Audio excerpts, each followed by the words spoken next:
This wasn't a very good episode for the tech guy. I made a good number of mistakes, and I may have done something somewhat morally questionable about halfway through the episode, but it's fine. Nobody got hurt. Unfortunately, Bryce's mic, for some reason, about an hour in, decides to just shut off. I don't know why it happens. It comes back on about 2 hours into the podcast, but for that hour where we don't have Bryce's audio, we had to use his scratch audio recorded by Craigbot, just like in episode 1 when Nolan forgot to hit record, and that was for some reason the tech guy's fault. Before everyone comes at me with pitchforks and torches, whatever angry people like to do, I just wanted to remind everyone that the great philosopher named Hannah Montana once said that nobody's perfect. I gotta work it again and again till I get it right. Thank you. We appreciate everyone who's listening, and we hope you enjoy episode 3, Beelzebub.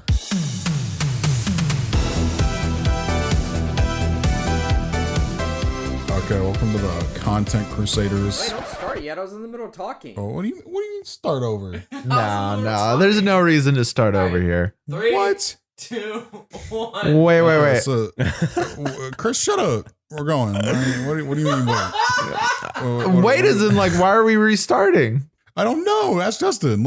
I had no I was in idea. the middle of fucking talking. What do you mean? Why the fuck are we restarting? But I was literally in the middle of talking. Now we're just fucking keep talking about it. Yeah, Just shut up. go. What do you mean? What do you mean? We only stopped because you said to stop. Oh my fucking. Okay. So our tech guy is fucking up bad today.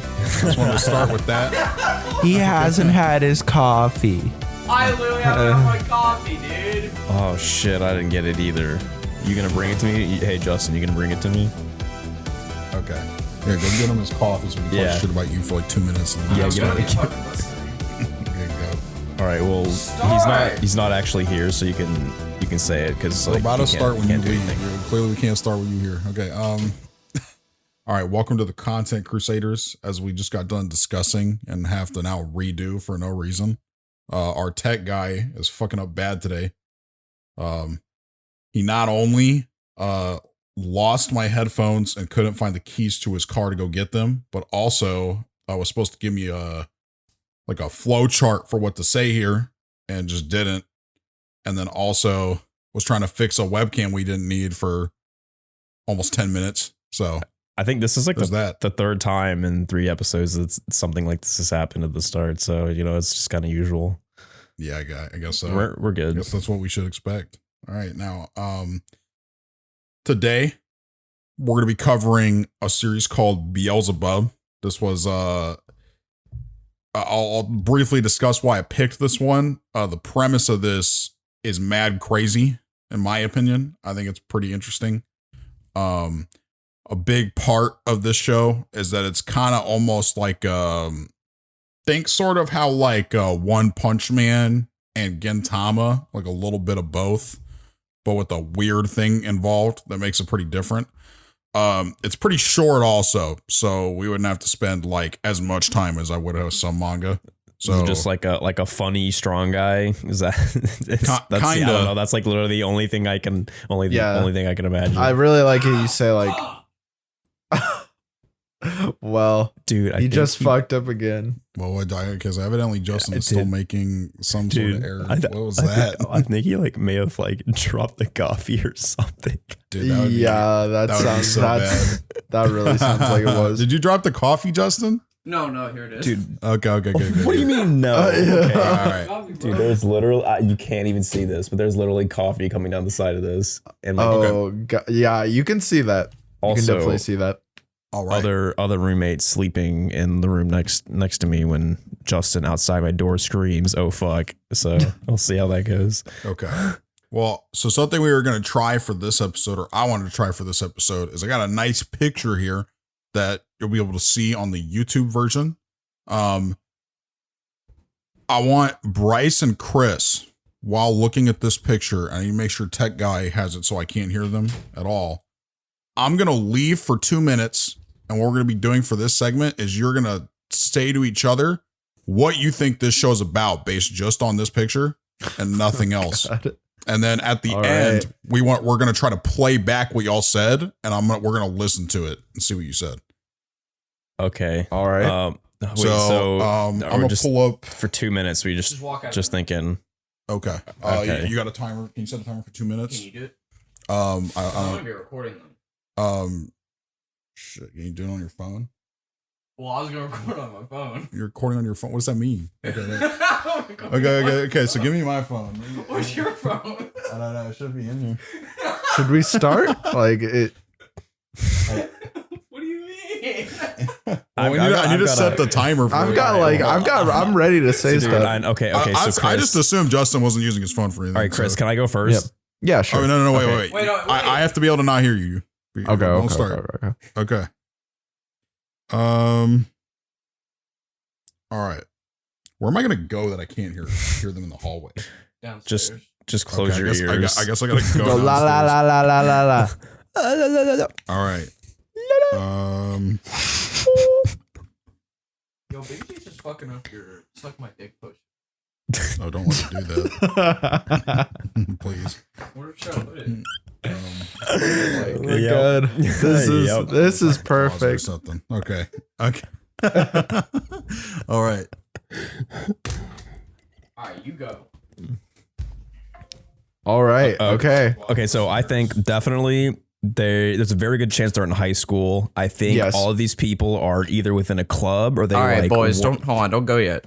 What? Dude, he's already going. Went. Yeah, don't go yet. Hold on. What?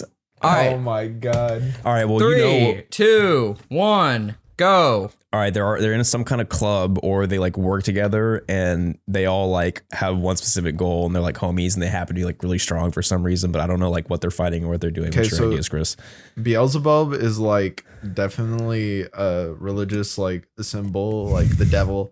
So maybe like they're gangsters that want to like try to be as devilish as they can be, but he's got like a curse mark on his like hand right here. Also, you're kind of like your picture's clipping a little bit. You look like half a face. It's kind of interesting. Me? Yeah, there you go. There's some brooding women. So they probably brood, but one of them takes care of a child while the other one is just brooding. You've got a guy that he's got like a Naruto like scar. A pompadour. Yeah, these are gangster children. They're gangsters. I mean, but they're in a high school, like though, right? They're for high sure, school gangsters. for sure. What's their motive? What's their motive? Yeah. Look cool. Okay. Yeah, I mean, I don't know. wreck like, shit. I feel like they have some gangster attitudes. Like the guy in the back is like holding something. It looks like some kind of weapon, and he looks like pretty confident in himself, like he's about to beat the shit out of someone. You know? Okay, so the guy with the pompadour not only has a pompadour, but he's also like, dude, his hair looks like a fucking like gray corn on the cob. That's like a little pointy. it looks like a fucking cone. Oh my god, that's true. Okay, fucking. The other guy's like. Holy shit. Yeah. Oh, he does have a weapon. I see that. Okay. Okay. I didn't see that. Oh, the chick is doing like that one thing. What is it like where they like hold up your fist? Is that like some kind of like resolve thing? What is that? No, she's holding a backpack. No. Oh, okay. Yeah. It's like a now, strap. I don't know. I don't know why people hold their backpack like that. Okay. Like it's definitely done in a lot of anime, and I've tried it. Not comfortable. Okay, why would you hold it like that? Imagine for the sake of other stuff like that, the continuation of our ideas here, that she's not holding it back. She's actually doing that. What is she doing? She is going to go and hit someone over the head with it. Okay, never mind. I'm back. Okay. We get that recorded, tech guy? I think we definitely figured it out. Okay. I think we figured it out in the first 5 seconds and then just kept talking. Okay, no. Yeah. Well, don't tell me. Okay, Don't I will say at the end of this, there was only one thing I'm about 100% certain of. Okay. Alrighty. Now, I'll talk a little bit about the series. It came out in 2009, which I believe is the same year Katekyo Hitman Reborn came out, which is kind of interesting because both series prominently feature a baby who rides the main character's shoulder. I don't know what kind of coincidence that is that they both came out at the same time, but they sure did. To briefly talk about the characters in it, the general concept I'll get to in a second, but the main cast is for who you need to know is these people here. Okay, well, I got something to say before we go too far. Yeah. What's up? Go back to the first slide. I don't know if this is some early foreshadowing that you shouldn't be saying, but like, is that like a baby or is that like a baby man? Like, is that dude actually like not a baby? He just looks like a baby, or Is it a baby or is it like me? Pretty quickly. Okay, well, Okay. that will be one of the first things we talk about. Okay, if you don't say he's just a baby, then he's a baby man. Okay, so the characters, these are the characters' names. I'm gonna try to familiarize you very vaguely with who these people are. This is Baby Beal. I will not need to talk about him, Oga, and Furuichi very much here because I'm gonna be talking about them a lot the entire time. Hilda. The main cast, like the most important characters, are Oga, Furuichi, Baby Beal, and Hilda, which is Baby Beal's wet nurse. This character right here. She's also right here. She looks a lot different, I feel like. Yeah, and, she does. Lamia right here is a doctor that's introduced later. Kanzaki, Himekawa, Kunita, and this character here, Tojo, are referred to as the Toho Shinki, and they have a whole part of the story I'm going to talk about anyways. These three are all members of the Red Tail group, which we'll talk about as well at a certain point. And then these two are just pretty funny gag characters that are just always there. And specifically this Natsume character is essentially here just to break the fourth wall. There's like a lot of weird parts involving this character. Also, in general, this series breaks the fourth wall quite frequently. That's one of the things I really like about it. But the one thing I really wanted to talk about before we actually get into the story is the way I view this show is Oga is the protagonist, but I kind of think Furuichi, this character right here, is essentially the actual main character. A lot of what happens, like even if they're not showing what Oga's doing, they will show what Furuichi's doing at all times.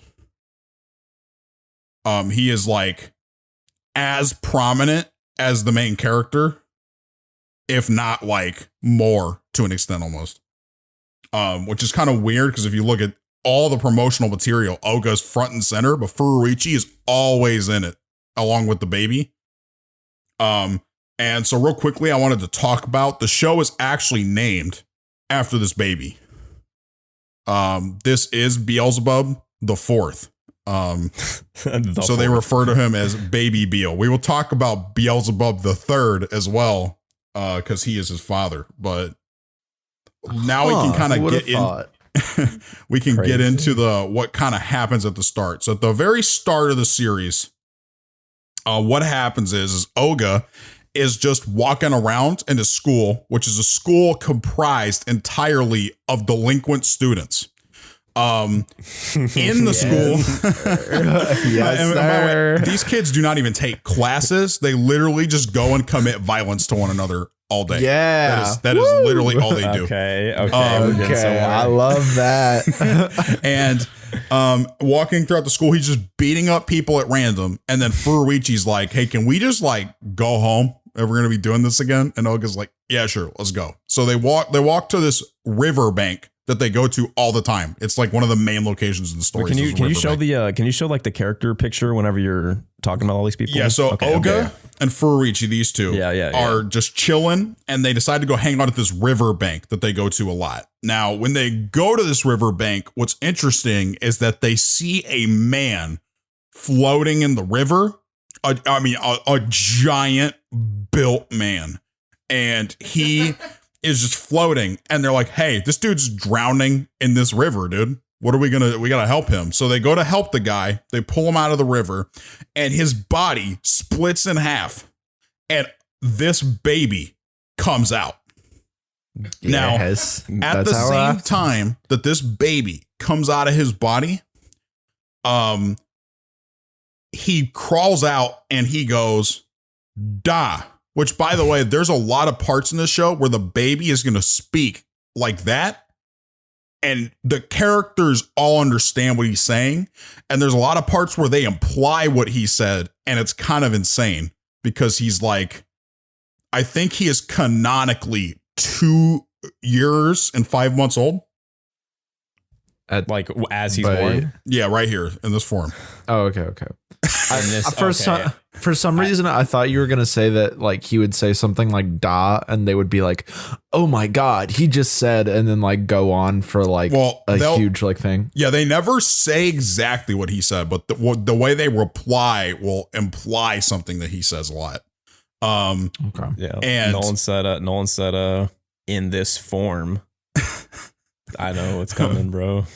But yeah, so what happens here is he comes out and he yells "da." The main character looks at him dumbfounded and he just says to Furuichi, "Yo, let's go." And then they turn around and there's a group of delinquents from a rival school that want to fight Oga. So here's one thing about Oga that's worth noting is they just started high school and he was renowned throughout middle schools, the middle school Japanese scene, if you will, for being incredibly, incredibly strong. And these guys show up and are like, "Yo, we're going to beat this guy." And Oga beats the living piss out of them. And the baby is like, sees him, look over at him, and he makes a scary face. And because this baby, who is now revealed in this scene to be the son of the demon lord, because Beelzebub had recently overthrown Satan to become the ruler of hell. He thinks that's awesome. So the thing that's different how is this like introduced in the story? You're just like, yeah, and then you learn this. Like how? Okay, so how do you learn that? I was about to get to that. So where they learn this information is this wet nurse, Hilda, shows up, or her right here. And she flies in on this like demon bird and drops in. And she's usually wearing this outfit right here. This like maid outfit with her hair in the like bun with the little braid on it. And she shows up and just explains that she would like to take the young master, as she calls him, and bring him back to a different location so he can start to take over the human world and destroy it.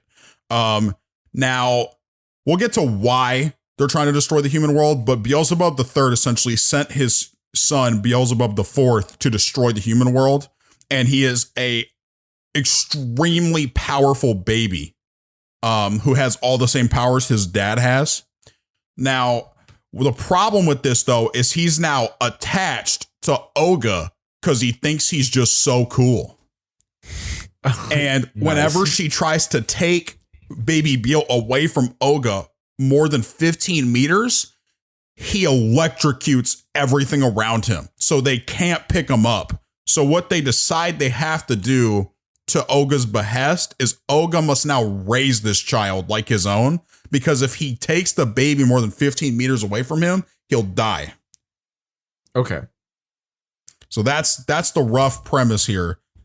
So is it sorry. Is it implied that he was murdering that extremely built man, that he split the man in half? Like, ooh, this is fun. No, because the extremely built man is also kind of a main character. But he was split in half. Yeah, I'll get to that. That'll make sense. Okay. Okay. I was gonna say, did they ever discuss like the idea of him becoming uncool? Like, did he ever like try to do something really dumb? He could have like shit his pants. That's exactly what I was thinking. Is like, did he just like shit his pants or crawl? You say crawl in a banana? No, I said slip on a banana. Oh, I was like, are you talking about like Oga? Fuck? Yeah. So that's actually the plot of the second chapter is him trying to become uncool so baby Beel will go to somebody else. And in fact, the first 40 chapters of the series is the main character trying to find someone cooler to get baby Beel to go with them instead. Now, that ends badly, but we'll talk about why more specifically. So the second chapter is entirely about him trying to go around and prove to Baby Beal that he's not cool. And he tries to like scare him and stuff. But the issue is Baby Beal's like the opposite of a normal baby, where violence and mayhem and like terrifying shit are what he wants, bro. So the fact that Oga goes to the school he does is actually not to Oga's advantage, because violence and mayhem and nonsense just happen at Oga's school on a consistent basis. So in order to fix this problem, Oga's like, I know what I'll do. So there's a group called the Toho Shinki, which are this character, this character, this character, and this character. So these four right here. And he's like, they're like infamously powerful delinquents that go to his school. And he's like, I'm going to try to prove to Baby Beal that they're cooler and more scary than me. So he'll go live with them. So their first plan is Kanzaki, which is this character here. And his idea is, I'm going to walk into the hallway and beat up all of Kanzaki's homies. So that's what this is right here. These characters slammed in with their heads slammed through the wall and into the ceiling. And Kanzaki shows up in this scene here as a result. Now, what happens is this guy, by the way, a lot of the characters look more menacing until Oga beats them. And then they look a lot more normal now, which I think is intentional. But what this character right here, Shiroyama with like the gross hair, tries to fight Oga when he sees this happens and gets his ass beat. Now, Kanzaki's whole character thing is he gets upset when people beat up Shiroyama, which happens constantly. It happens a lot. And then he just has this dude right here, Natsume, who's just kind of vibing. He doesn't really do a whole lot until like he'll like do something that's kind of plot device-esque, and then the author will literally say that in the story that's what that is. But basically after he beats up all the people and then starts shit talking this guy, Furuichi's like, well, actually, we've come to serve under you, dog. And he's like, oh, for real? And they're like, yeah, we're sorry we beat up all your people though. And then they're like, oh, sure, cool, let's go. So they go into the room and they're gonna like, basically what they're going to do is they're going to become homies. Now, Kanzaki is at this point, I believe he's like beating up people in his group that did a poor job fighting against Oga. And Oga, as a result, essentially decides that he's going to get angry and punch Kanzaki so hard that he flies across the room and out of the school. And then Baby Beal's like, wow, that was sick. So he completely failed. So the entire point of this exercise was completely null and void. So his next plan, which he doesn't even actually do himself, is to get Himekawa, which is the next guy, to take Baby Beal. And that's this guy. I don't know why this panel is in Spanish, but it is in fact in Spanish. Now, so... And then there's piss. Yeah, so we'll talk about the piss part. So at this whole section, Himekawa comes up with the ingenious plan to kidnap Furuichi. Now, Furuichi gets kidnapped here. That's the white-haired guy, to be clear. And he's like, oh shit, I've been caught. But the thing is that Oga is trying to abstain from violence. That's his next plan. So he finds out that this guy took them, and because he is attempting to abstain from violence, he doesn't even go to help Furuichi. Interesting. And then I like that. Hilda, the wet nurse. By the way, Hilda goes to school with him every day. And there's a rumor in the school that they're husband and wife, which brings me to something else I want to mention, by the way, on the side. By the way, neither of them ever deny this allegation throughout the entire story. So there's a humongous percentage of the cast that believes that they're husband and wife from beginning to end. But wait, how old is Helga? Hilda? She's 16. Helga. What? Okay, I thought she was like a grown ass woman. No, she's 16, I did too. And so is Oga. That, by the way, that's not revealed until like almost 200 chapters in, but it doesn't actually matter. So Bro, it's like Okay, it's okay. kind of like some JoJo type shit where it's like, my name is Jotaro Kujo. I'm 17 years old. Yeah, she is 18 definitely foot not tall. 16. But I really like that. See, like this, I like the extremes the show goes to, because like I can understand like them being like, ooh, they're dating, but no, But they have they're, a like, child. husband and wife. Because in Japan, the expectation is if you have a kid, you get married. It's pretty blatant in their culture. So like, I think that's where the like intense and insinuation of that comes from everyone. Also, one thing I wanted to bring up while we're here and talking about it, when he goes to his house with baby Beal, he has parents and a sister, right? And his parents and sister are all like, who the hell is this child and this woman who is forcing her way into our home? And she comes in and starts crying and says, your son impregnated me, and this is our child. Now, what's insane about this scene is his dad says, wow, I can't. So his dad thinks to himself, I can't believe my son would go to the extremes of child making and at such a young age. And then his sister goes, wow, look at those huge breasts. And then his mom goes, wow, I can't believe he found one with such big knockers. So one thing that they talk about constantly in the story is, I swear to God, nearly everyone, if not everyone, will talk about how big Hilda's boobs are at some point. And it's like, they try to make it as plot relevant as possible too, which is kind of weird. But yeah, they bring it up quite a bit. And the reason why they're like that, by the way, because there are more wet nurses, is because it's Beelzebub the Third's fetish. There's in fact a point later where one of them gets kidnapped and he just lost some wet nurses. So he calls a demon and says to them, hey, you got to get her back. I'm running out of titties. And they're like, hey, can you not be so blatant about it? And he's like, but that's what I want. And so they have to go get her back. But yeah. Okay. So that's, yeah. What's up, Kris?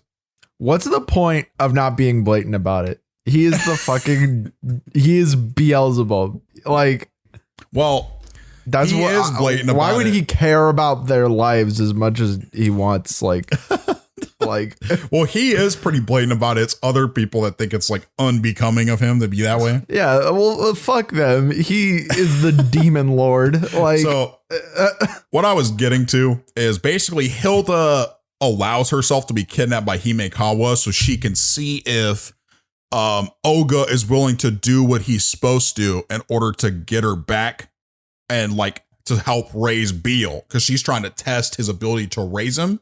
Now, what's stupid about this is he doesn't show up.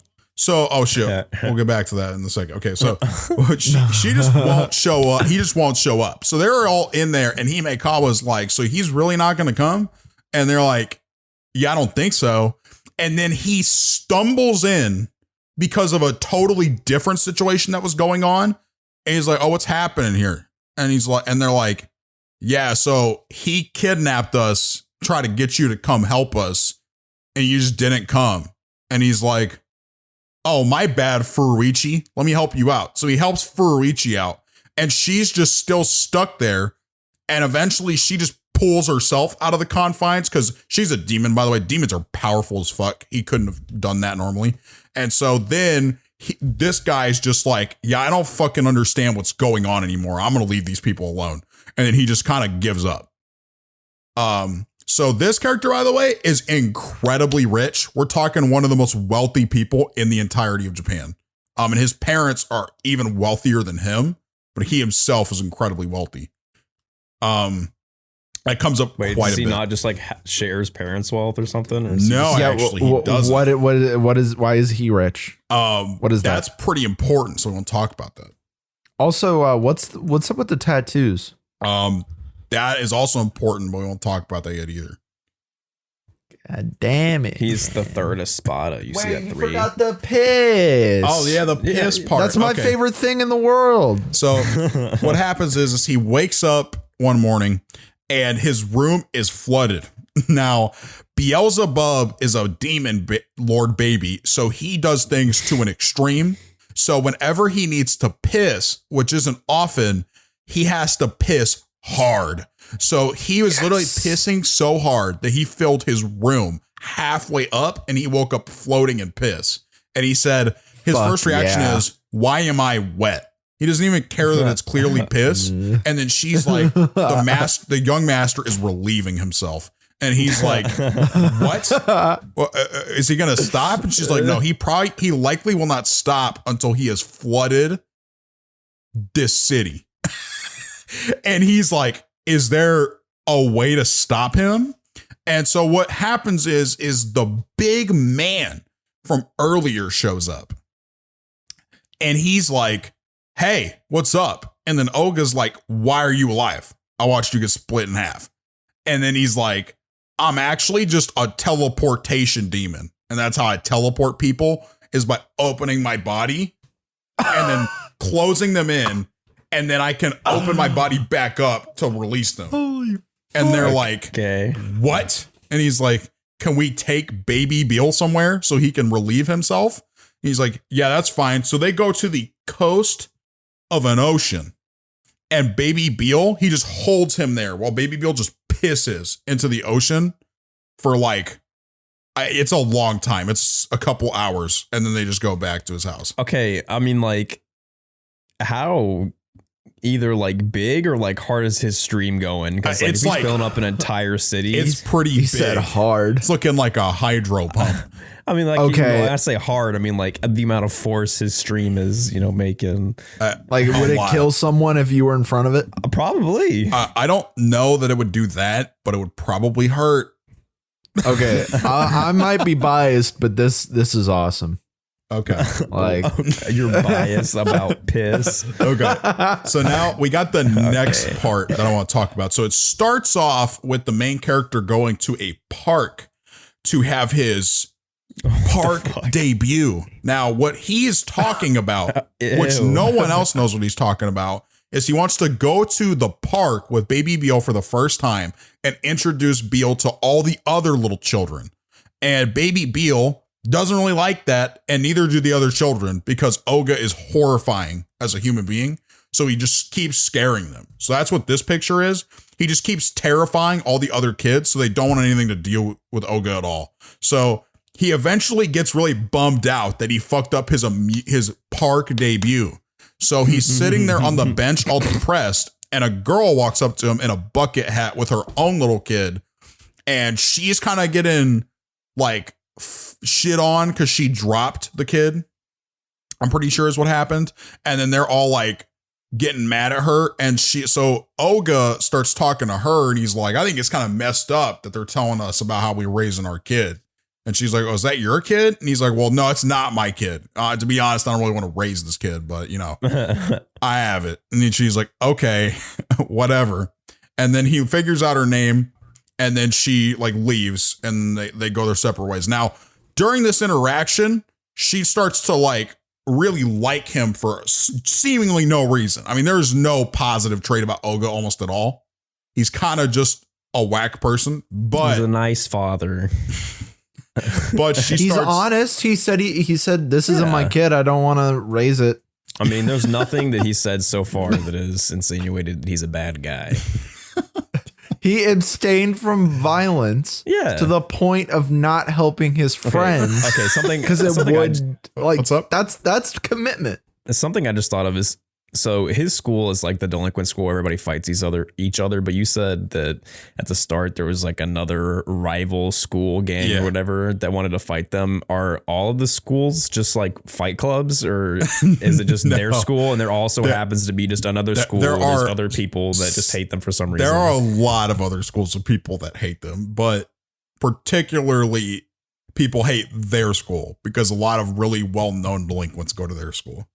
Okay. Also, do they like learn anything at the school, or they just like actually just go there to like? There is not a single fucking time in the whole series where they were in class just learning. So they're just like, it's just a place where all these delinquents congregate. Yeah. Well, we'll talk a lot about what them being in class is like later, because there is a part where they're in a class later in the story. But They do not learn in their class. Okay. So, I mean, they learn valuable life lessons and things and such. So punch etc. What happens is he gets to the school. The woman shows up, this girl, who is actually the same girl that he just met at the park, but he doesn't know that. He just knows that she is the third Toho Shinki, which is the third person that he's trying to get to raise the child, and she's apparently quite strong.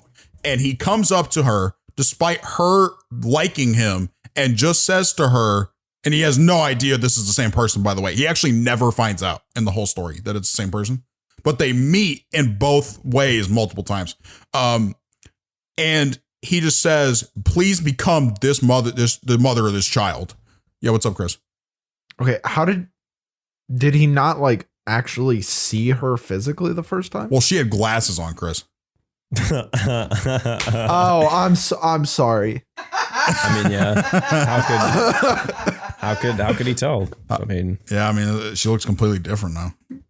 Damn, I wish I had like a pair of sunglasses or something right here. But yeah, she plays that off as that being her cousin the whole series, and he never finds out. But yeah, so he says that to her, and she was coming to fight him because she didn't know Oga was him. And the whole thing is you're supposed to expect him to realize it's her, but he has no clue. So he just says this to her, and then she gets so embarrassed that she just runs away.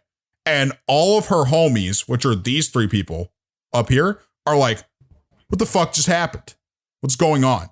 So she eventually leaves, and Hilda finds out that he said this to her, and she comes over to test her to see if she's good enough to be baby Beel's mother instead of Oga, and that's what's going on down here. Why isn't I don't know, her name's not Helga. What's it again? Hilda.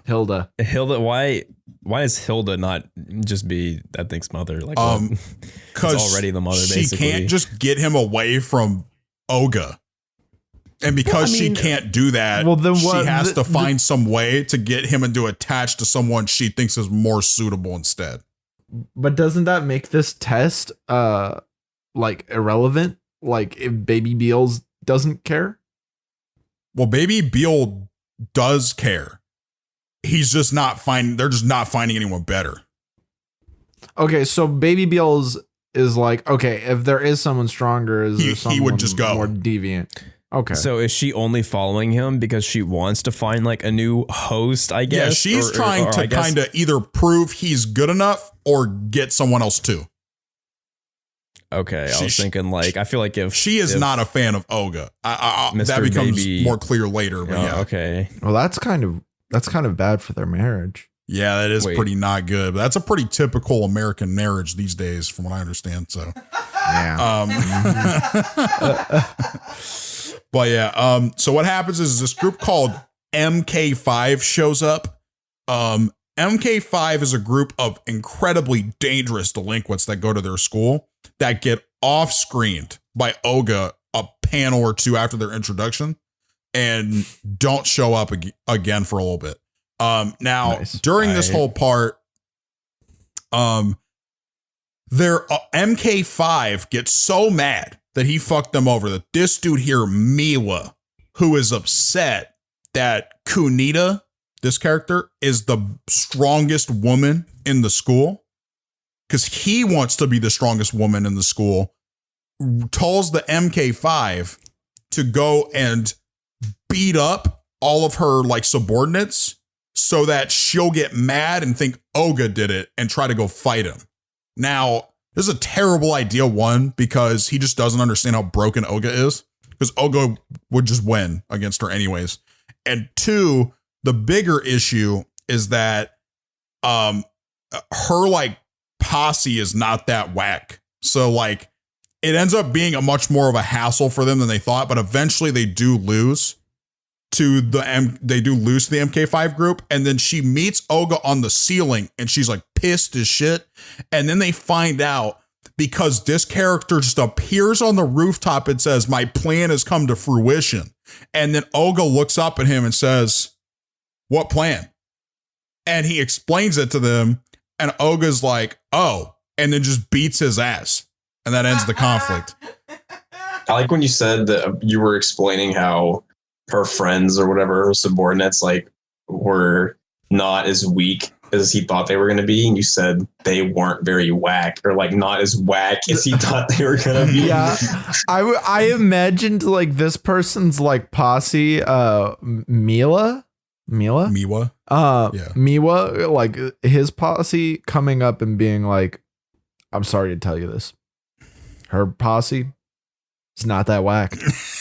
But yeah, there's a part where after they beat up, the posse does, after they beat up the girls finally, this guy Natsume just shows up. It's this dude right here.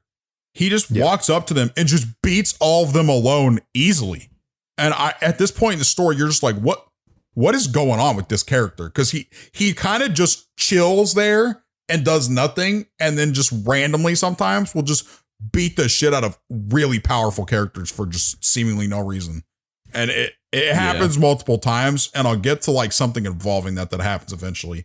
And then after this, so Kunita, after she gets helped by Oga, likes Oga even more, but there's a problem. Is if she wants to like date Oga, she can't stay in the Red Tails, which is a group that she is a charge of.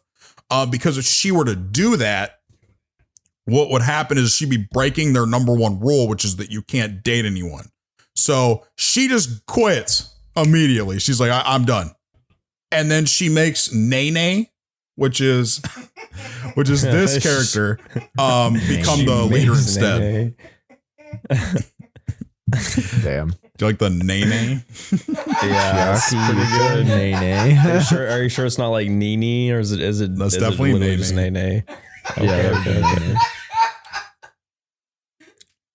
Now, That's pretty cool. so now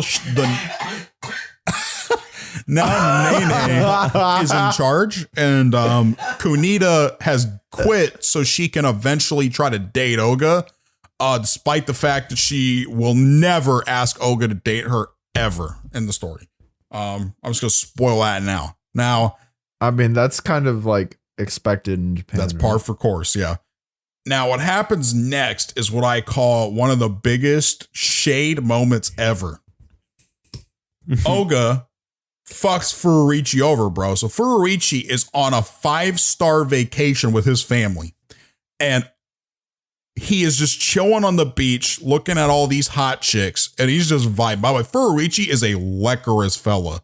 He is a big, huge pervert, and he is extremely blatant about it. There are many times in the story where Oga is hanging out with like Kunita and Hilda, for example, and he's like, I don't like this harem bullshit. I'm coming. I want a bitch too. And Oga's like, okay, sure, come on. And then Kunita will be like, God damn it, why is Furichi always here? And he's like, I have to prevent him from having more women than me. And he'll like say this to her. He will be blatant about that. And this is one of those moments where he's literally just here to like look at women, and he has a whole inner monologue about it. And then Oga gets so upset he's on this vacation and he's not, that he sends the big muscular demon to Furichi's location and has him kidnap Furichi and teleport him to the neighborhood's local pool where Oga's hanging out, so that he is forced to go to like this shitty pool instead of the vacation with his family. And Furichi's like, dude, that's literally so stupid. Why didn't you just bring yourself to the 5-star resort too? And he said, nah. And then Furichi's like, actually, what? Why? And then Furichi looks to his right and he sees Nene and Chiaki in bikinis. And he's like, Oga, thank you. And Oga's like, okay, no problem, bro. And so he goes in. So Oga gets into a pool on a float with baby Beal. And then he starts kind of just like swimming around and stuff. And Furichi attempts to pick up Nene or Chiaki for the entire day. And they kind of are uncomfortable around him, and they're pretty like express about that. But there are these delinquents that try to just fuck with them because they're hot. And then he's like, bro, chill out. And then he does something essentially where he wants to like impress them by getting rid of these delinquents, but he's a little bitch. So what he does is he creates a situation where he jumps in the pool to get them to chase them in there. And then all these delinquents, because they have like a large number of them, chase him into the pool. He climbs out and then he just hits Baby Beal. So Baby Beal will start crying and electrocute Olga and everyone else in the pool. Bro. And so they get like KO'd and Olga gets so pissed off that he comes out of the pool and just beats Furuichi up anyways. And then it just makes him look like a dumbass. And also these characters just don't like him now. Yeah. And so there's that scene. Furuichi seems to have like the best character traits you could want. He's a pervert. He's a creep. He is selfish. He didn't want the other creeps to get on his creep, like the girls he was creeping on. So he beat them up in the most bitch way possible. I like that. I like these irredeemable characters. Yeah, it's pretty good, bro. Okay, so now we'll get to the part with Tojo. So Tojo is this like coveted, most powerful student in the school. And Olga basically doesn't know anything about him. And while they're at the pool, Tojo was out beating up delinquents for fun. And that's what this scene is. So this is him just chilling on a balcony after he beat up a biker gang. I was about to say, it looks like he actually just got done murdering people. Yeah. Yes. And so he's just done that. And the basic gist of it is that he is so like nonchalant about school that he rarely shows up because he just has several part-time jobs. Because he's raising his he's basically paying for his little brothers and sisters. But he just like doesn't care to show up to school, but he has these two homies that do, which are these two down there. And this one doesn't matter at all, but this guy's a little more important. So I have like a better picture of him here. But they end up coming up to Olga and being like, hey, Olga, so I've heard that you're pretty busted. I would like to fight you to see if you're worthy of fighting against Tojo. And Olga just basically can't beat this guy. It's not that he can't hurt him. He just can't finish him off, which is not something Olga has a problem with. So Olga starts to get a little pissed off. But the next morning when he wakes up, his room is super duper hot. And Hilda comes in and is like, have you seen Baby Beal? And he's like, no, I don't know where he is. And so they start going to look for Baby Beal throughout the city. Now, he eventually finds Baby Beal, and Baby Beal has a fever. That's why the whole city is having a heat wave. Oh. And he goes to the riverbank that he's always at, and Tojo is just chilling there, and he's like, oh, you're here. And he's like, yeah. He's like, well, I was looking for you, and I heard you come here all the time for whatever reason. So I'm ready to fight. Let's do this, bro.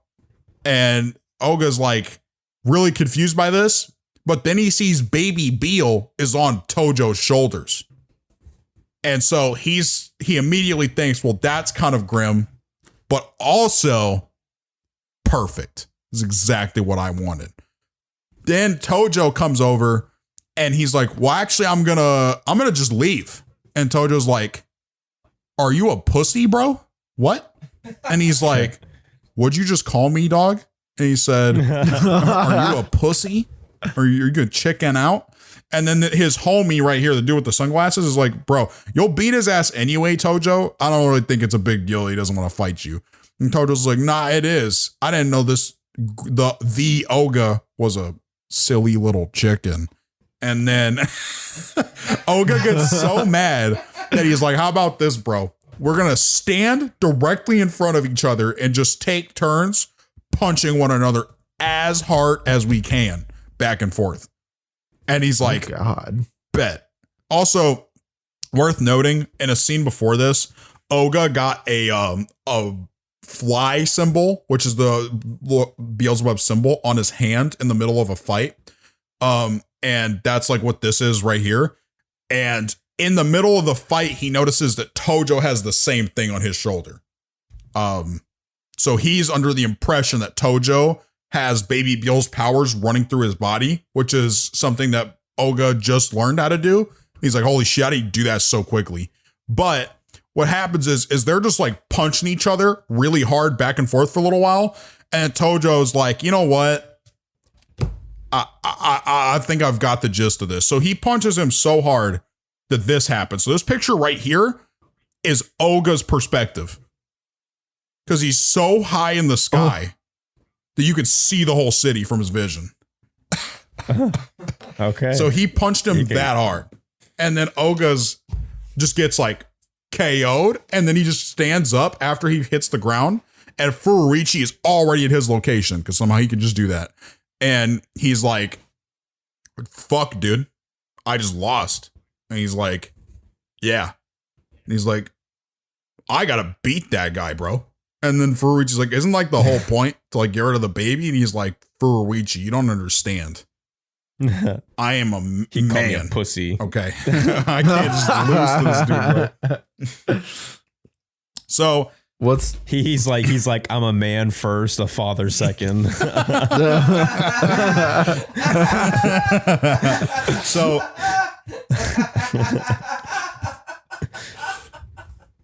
because Oga is clearly not strong enough to beat Tojo, Hilda has to 1, heal him because he's very injured, and 2, make him more powerful. So they decide on a method to do both at once. What's up? Wait, what? Why would Hilda want that? Well, because Baby Beel is gone now, but she likes Tojo even less. Is there a reason for her to like Tojo even less? Yes, because he's like, essentially the reason stems from the fact that she can't like keep track of where he is. Because he doesn't have like, it's not like Oga where he actually goes to school and he has like a set schedule. It's literally just her being selfish. That's basically the only reason to my memory. I thought she was only able to like follow Oga because she had like some kind of fucking power, like some kind of tracking shit. No, she just like actually goes everywhere with him. Like she sleeps in his bedroom, I'm pretty sure. Just as a husband and wife should. Yeah. Where does she sleep? Like the closet? I think she sleeps on the floor. A lot of times she sleeps in his bed. And he just sleeps on like the floor or something. But yeah. He sleeps on the floor. Yeah, so this character right here, Lamia, is the doctor that shows up to help them. Now, she does not like anyone because she's the like typical tsundere character for this series.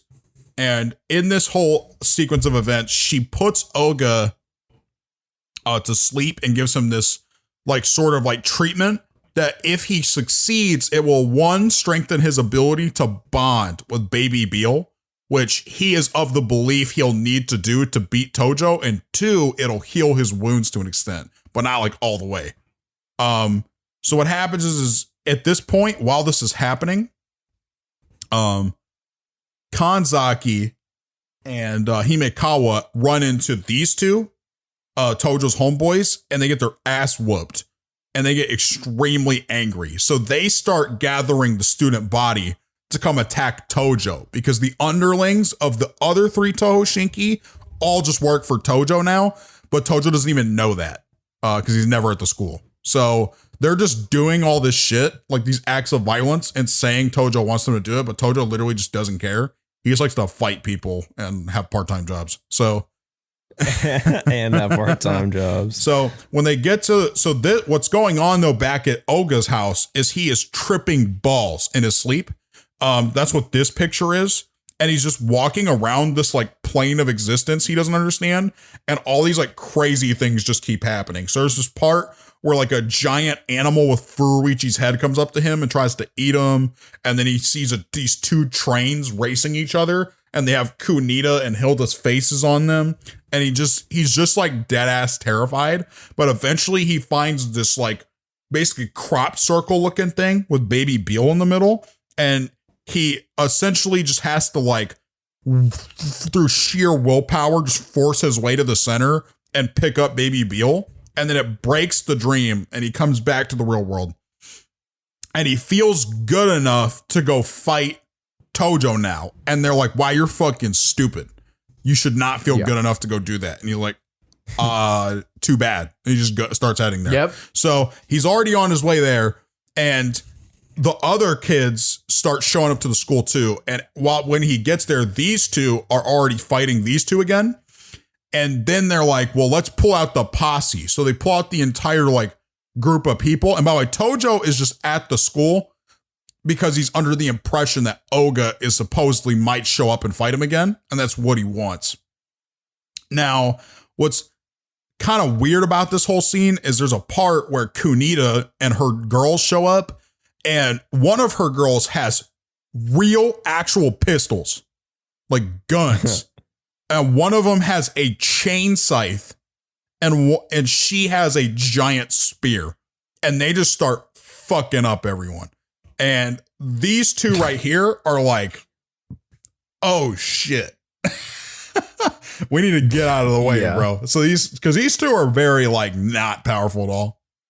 They're kind of just like a little more powerful than a fodder character. And there's a point where they say that they're like essentially fodder, but these two kind of just keep fighting these guys and are mostly losing, but eventually as a group, they kind of take out most people. And then Tojo and Oga meet up again, and Tojo sets Baby Beal on the ground, and he's like, yo, let's fight as men. And Baby Beal gets to pick who he likes more. And Oga's like, okay, bet. So what happens is as the fight is progressing, Baby Beal uses his electricity to create a ring of fire around them. And they're just doing like wrestling moves to each other and just punching the fuck out of each other for like hours. And then they finally finish. Oga beats him by doing a suplex and like fucking up his neck. And Tojo's like, shit, bro, I just can't beat you. And then Baby Beal's like, yo, and gets on Oga's shoulder. And whenever this happens, let me just cut to this picture. Okay. So whenever this happens, Oga, because he's able to have more of his power because of the dream sequence in his body now, his arm becomes gigantic. And he's like, and they're like, what's going on? He's like, yeah, I need to like do something with this power. It's just like in my fist, and it's going to kill me if I don't release it, I'm pretty sure. And they're like, how do you know that? And he's like, I don't know, but let me just try it. So he throws a punch and it blows their school down. So that's what this picture is their school is just in smithereens. So now they have to go to a new school, but we'll get to that in a second. Man. Delinquency to the second. Yeah, so in this part, they go to the demon world with the express goal of finding Elaine Delon, which is this big muscular guy here. That's the teleportation guy. And then this is his daughter. His daughter is part of the reason that they were going there, because he's there to look for his daughter. So they go back with Lamia, the doctor girl, to bring her back and find Elaine Delon at the same time.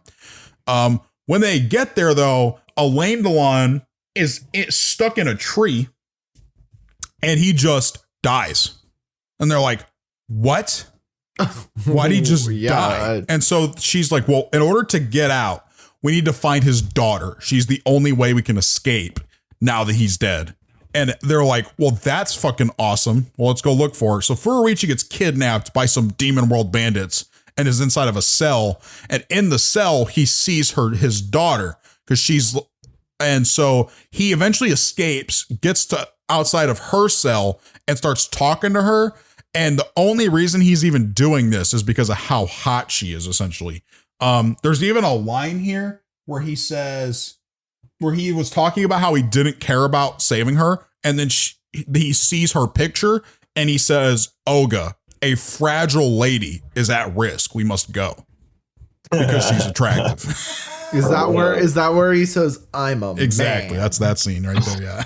What a soldier that he really knows. I mean, she is hot. And then eventually, that's not really a good reason. Like, you should do it anyway. But yeah.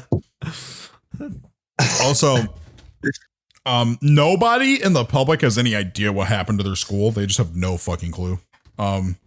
Just So like no one's. So like, did people see it just like get blown down and like blow up? But they have no idea what happened.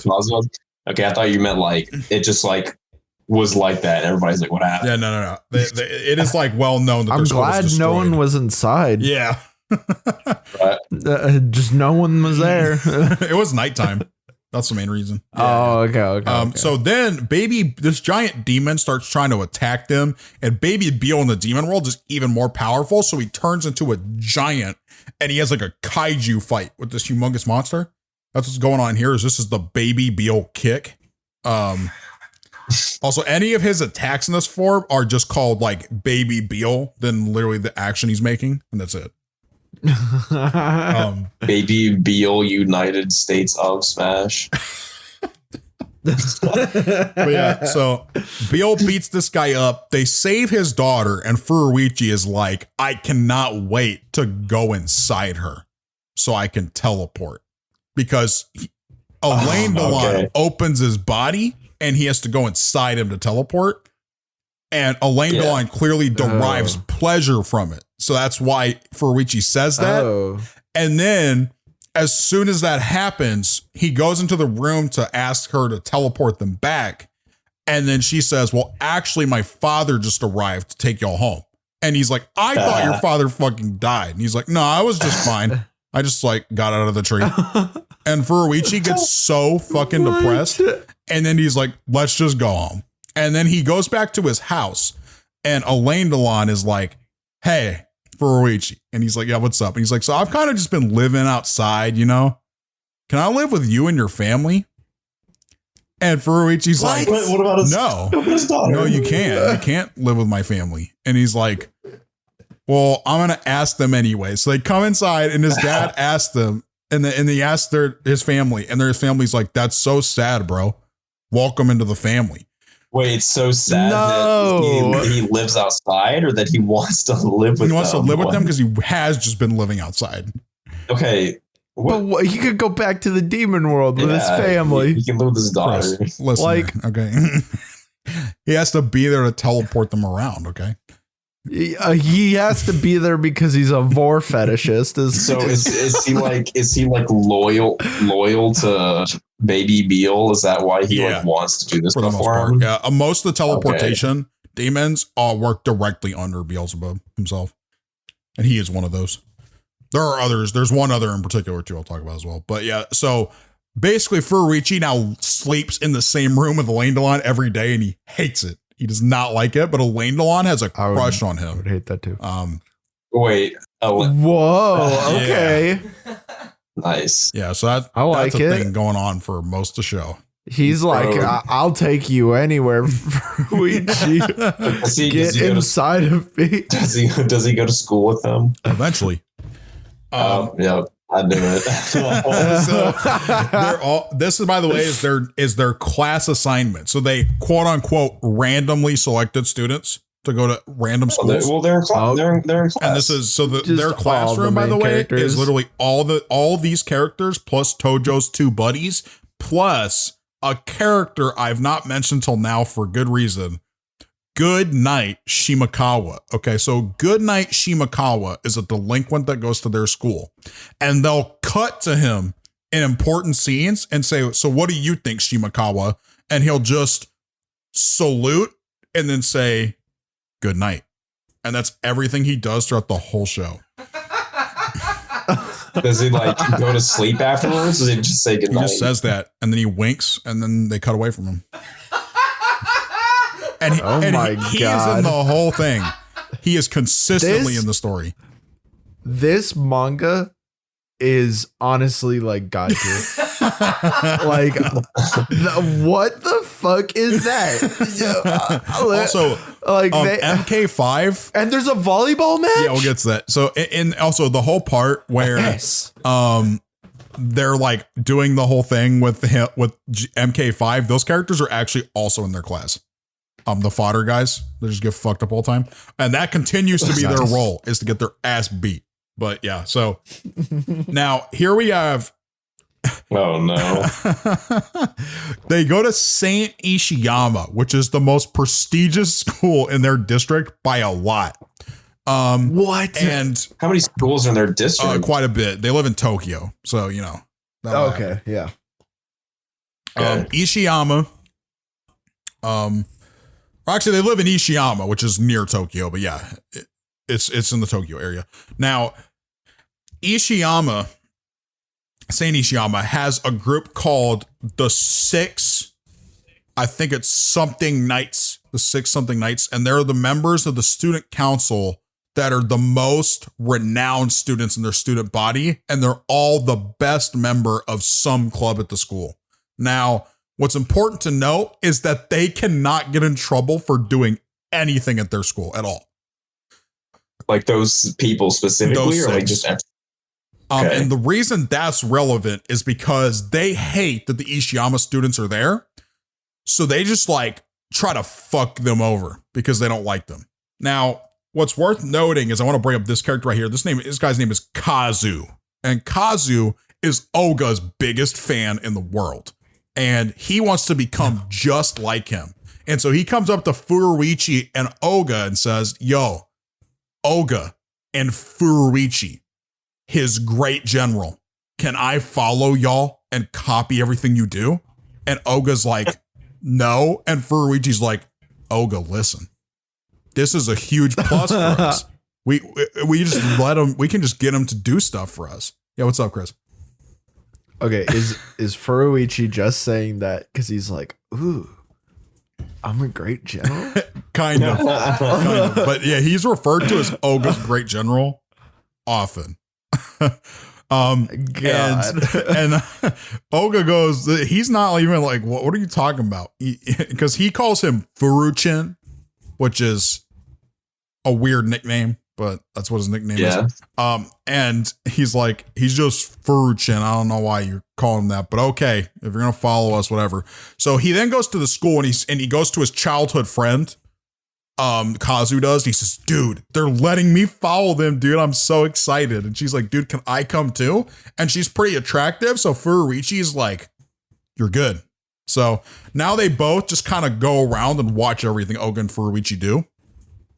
Squad. And so Is that her? The one that's like no, it's a different character. No. Okay. So the Knights, most of them don't matter. I'll show you what they look like right now. So this team right here is all six of them. This one right here and this one right here try to come beef with the main characters on the roof, and they get their ass beat. But they're like Kanzaki and Himekawa are also up there. These two trying to fight them, but they get their ass whooped by these guys. And then Oga just beats like all of them basically. And eventually Kunita comes up to the roof too. And she's like, oh, what the fuck is happening here? And so she starts trying to fight this guy because he's in the kendo club. And then she like, for the most part, they're winning. And then this guy appears. So this dude went to middle school, this dude right here with Furuichi and Oga. And he was like a little bitch mate at that time. And there was a point in time where Oga almost died because he was such a little bitch. But how he remembers it is really different. He thought Oga was treating him like a little baby. And because of that, he got mad at Oga and hates him now. So he trained in martial arts under a character named Izuma, which is this character right here. He's the leader of the horsemen or the knights or whatever they're called. I honestly don't remember. To learn martial arts. And he becomes like broken as shit. And he actually is one of the only characters in the series to ever just beat Oga in combat. And that pisses Oga off. It makes him so angry. And right before he's about to beat him, like completely, this chick shows up and is like, hey, quit it. Don't do that. And Oga gets pretty irritated by this. But then they go to the next day, they come to school, and all the people that were on the roof, which includes Furuichi, Tojo also shows up at the last second, but they're already done fighting, so he doesn't get to fight anyone. And he's like, wow, what the heck, bro? Why don't I get to fight anyone? And then Natsume, by the way, this guy up here was also there because he just kind of goes wherever Kanzaki does. And the only reason, for the record, that they even fought in the first place was because they beat up Shiroyama, the guy that I said causes like all problems because he just gets his ass whooped, and then they all go try to like defend him. And then they go to the office the next day because they did that and they get expelled. Now, because they've been expelled, they're all like, bruh, that's actually so dark. And Furuichi's like, I understand everyone else being expelled, but I was literally just a bystander. Can I be excused from this? This is pretty bad. And they're like, no, you were there. And he's like, fuck. And then Kunita comes up and she's like, there's got to be something we can do. I can't be expelled. My granddad would kill me. And he's like, okay, here's what we'll do. All right. We'll organize a special event. Should you win in front of the entire student body at our school festival, you can stay expelled. And then Olga goes, well, what happens if we win? Only we get something out of like we get expelled if we lose. What happens to them if they lose? And he's like, look, you're really pushing your luck here, buddy. And then all the other guys are like, nah, he's right. That's stupid. They should lose something if they lose. And then Kunita's like, guys, chill. He's letting us not get expelled if we win. And then he's like, and the principal's like, you know what? Fine. We'll revoke their status as a member of the Knights should they lose. And he's like, they're like, what? Bet. That's pretty good. That's better than we thought. I was kind of just joking around. And he's like, oh, well, okay. Are the Knights like a sanctioned body? They're of like the picked school? by the school, like handpicked to do that job. What job do they have? They enforce all the rules in the school monitors? and they can't get in trouble. So there's a reason why they're not getting expelled for fighting on the roof, but the main characters are. Yeah, if other students did that, they'd get expelled. Okay, now what's important here is they start training for the event, which they learn will be a volleyball match. Now, fucking perfect. The volleyball match. What a great way to settle the training is going poorly because the men haven't showed up a single time to training. Yes. So Hilda, and they only have like, they have two. They have two women. They have they only have one woman who's on their team for it. Okay. Because their team is only comprised of the people that were there, which is this group here. Now, what's kind of grim about this is since only Kunita's showing up to practice, they're going to suck ass. So they essentially decide what they should do is they have to somehow coerce them to come to practice. Now, Hilda shows up to their school and enrolls as a student in their class. And after this, she brings all of them into a room, ties them to chairs, and makes them watch the practice. And they're watching the practice, and literally all they talk about is how when this chick plays, they're watching the other team's practice, and they're watching her play, and they're like, damn, her tits are huge. And so they're all just sitting there just discussing that her boobs are like giant while they're watching them play against a college team, and they are destroying the college team. They are like unstoppable.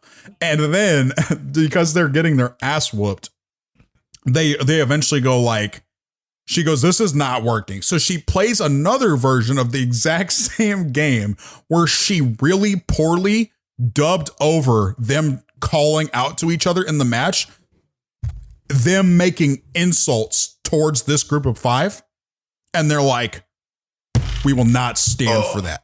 We have to win. So even though she clearly just dubbed over it herself with Elaine Delon, they just completely bought it. And now they're like really dedicated to their training. And in fact, they're so dedicated that Himekawa puts his pompadour down because it's distracting him in the middle of the game. And this is him right here. The pompadour guy. Damn. That's what he looks like with his hair down. Let's go. They're really fucking serious. Yeah. So now we'll get to the volleyball match. Okay. I really like how they did that. I feel like that goes really well with kind of how the tone of this anime is been, this manga has been. Yeah, this is great. I really like this. I think this is so stupid. You know, like he also took off his sunglasses. We can't forget about that. He did. So they're now starting the match. They're getting fucked up. I mean, it's not even really close. And the whole student body is like, yeah, get him. Because they all want Saint Ishiyama to win. Because the student body in general just hates the Ishiyama kids. Eventually, though, they start to mount a slight comeback in the second set. And they're like, okay, we have a little bit of momentum here. How can we just win? And Oga said, do you think they would spike a ball for force into a child? And she's like, what do you mean by that? He said, if I block with Baby Beal, will they just not swing? And she's Holy shit. that might work. And so what they do, Wait, who says that? Kunita. She's like, that's a fucked plan, but that might actually work. And Furuichi's just sitting on the sidelines and he's like, dude, if this works, I'm like in shock. So they start trying to block with Baby Beal, and he was right. They won't hit Baby Beal with the ball. But the thing that's funny about this is eventually they start finding a way to hit around the ball. And so their team strategy is whenever they're about to hit the ball, they throw up Baby Beal to about the same height as the ball. So if they swing full force another direction, they might accidentally hit Baby Beal. Interesting. God. That's so smart. And so basically they use the morality of injuring a child fatally to win the match. So the whole student body at this point is like, this is the craziest volleyball game I've ever seen before. That was awesome. So now they're like, so now they have like a shit ton of fans now. And like throughout the match, they slowly get like more like, yo, let's go Ishiyama. And then all of a sudden, an army of bald guys shows up and starts attacking the student body. Now, yeah, okay, wait. I got a question. Is in that picture that looks like a poorly cropped like hand holding a gun? What the fuck is that? The whole time I've been looking at that. Like I have been looking at that the whole time too. It looks like he's taking a selfie. What are you looking at? Okay, look at the biggest bald guy. He looks like he has, like the sailor arm from SpongeBob. He's got like that cropped in as his hand, and it looks like he's just got like a pistol. Nah, dude, I swear to God, he's like posing. You see how he has his hand? Yeah, you're right. He's taking a selfie. Yeah. He's got the drip too. Yeah. So nice all necklace. 4 of these guys are like from a school where everyone's bald except for their strongest delinquent, who is ironically and very obviously the delinquent that made these two.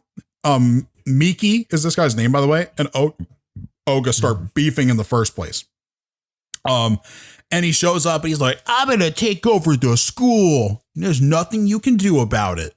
And then his 4 like main disciples that he taught to fight are these 4, and they all have Krillin's like little 6 dots on their forehead, and they're actually referred to in the series as the Krillin Squad. What? That is their dead ass name. That is so awesome. So I will say that is kind of amazing. But so you're telling me that squad, specifically the dude posing for that selfie, is in school? Yeah, they're in school. Yeah, these are high schoolers. Okay. Holy shit. They are high schoolers, dude. These they look like some real anime antagonists down there. I'm not gonna lie. I just realized that you took the image and you stretched it so much. Dude, this is a small panel, dude. This is not a big panel. That makes it so much better. I'm not gonna lie. Yeah. Like, especially the guy being like really wide taking the selfie makes it look just hilarious. Yeah. He's like, hold on, let me put a Snapchat filter on this reality. he's kind of got that like holy shit. What is his name? Part of the Krillin Squad, dude. Dude, it's one of the, I don't even remember what it was. It's like an animated, maybe it was a Marvel movie or something. Like the main villain was like a fucking huge dude. And he had like a tiny head. Kingpin. He's kind of got some Kingpin Spider-Man. He does have Kingpin buzz. Yes. Oh, he needs to be like twice as big though, and his head needs to stay the same size. But like he's kind of got that vibe going on. So this group shows up to the gym and they're like, haha, we are so powerful. And they're like beating the shit out of a bunch of people. And then Oga and Miki just beat the shit out of them. And they're like, wow, They lost in one chapter. Someone literally says that. They lost in one chapter. And then is it everyone's like, wall breaking guy? fuck, dude.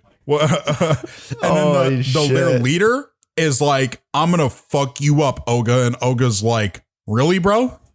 And he says, you can try to punch me one time. And then he says this. That's what this panel is. If you fail to do so, I will send you to an early grave. And this is what he looks like to the villain. Oga does. And he's holy fuck. So he just tries to run away. Oga's a man. And Oga just pumps his fist in the air and uses his first special attack, which is called Zeeble Blast. And it summons a giant pillar of electricity into the gymnasium and electrocutes this dude.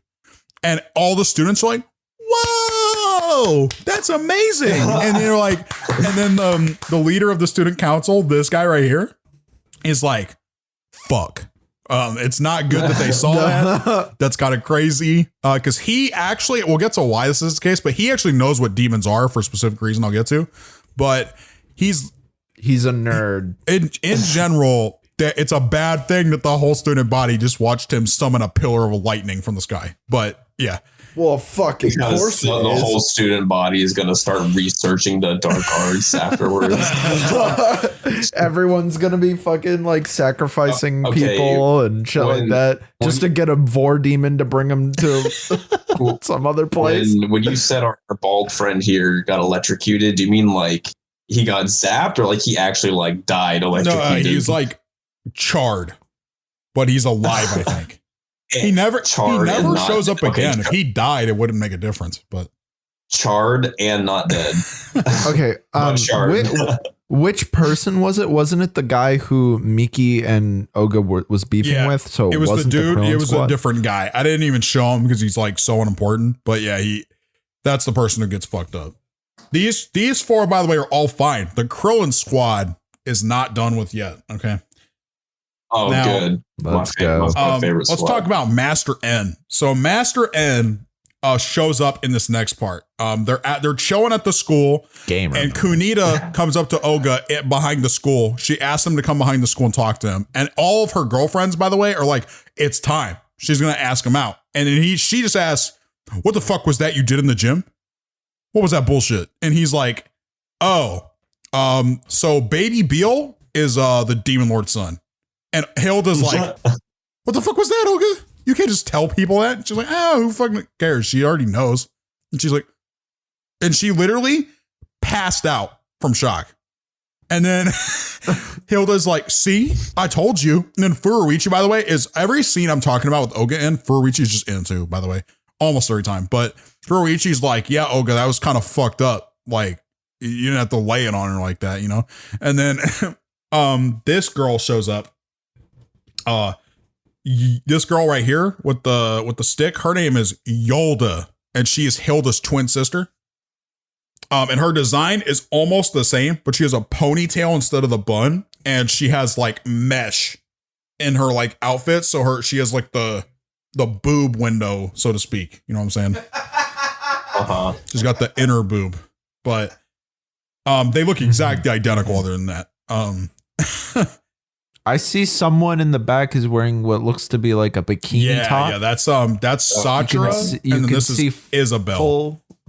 They are Master N's wet nurses. Now, Master N is Baby Beal's, I believe, 8-year-old brother. So he's also he's the Demon Lord's other son, and he is Demon Lord other brother.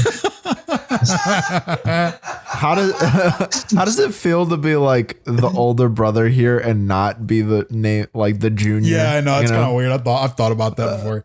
That's kind of crazy, but wait. Okay, so the baby is Beelzebub. Beelzebub the fourth. The fourth. Oh, so is he the third, or is he just? He's just Master N. That's what they call him. Okay, okay. He was born, and Dad was like, "Not this one." Wait, do you think like someone out there that just say like your name was like fucking John Doe, right? And you had like 5 sons, and like your 5th one was like John Doe the 6th. His name them all John. I guarantee that's happening. Like, oh, it's for sure happened. Parents and children, but like, how far do you think one person has gone? Do you think they have like 8 of the same kid? I mean, not the same kid, but like they all have like the same name. But it's just like, yo, John Doe the 9th, my favorite son. And a few of them are like women. But yeah. What? Okay, like, so what happens like when they like call them for anything? Like, it's like, yo, do they just call them like 1 through 9? Like, I feel like that's kind of degrading. I feel like not even have your own name. I feel like this person also wouldn't give them a middle name. I mean, like, if he had a middle name, they would all just share the same one. I'm pretty sure. Like, they would all be like John Phillip, John Smith. Is there any way you can like find that out? I'm sure you can look that up. Is there anyone who has had Justin's looking multiple people with the same name? Okay. Let's get. Okay. Yeah. So had multiple people. Master N says Beelzebub's taken too long to destroy the planet. I'm here to do it, and they're like, okay. And then he's like, take me to your leader, essentially. So they go to Oga's house, and Oga's like, why the fuck are we here? What? Can we go anywhere else? And they're like, no. And he's like, is there anything we can do for fun here? Master N says that. And he says, well, we have video games. And he's like, and so they go over there, and Master N only has the original Game Boy, but they have like the Wii and all the new shit.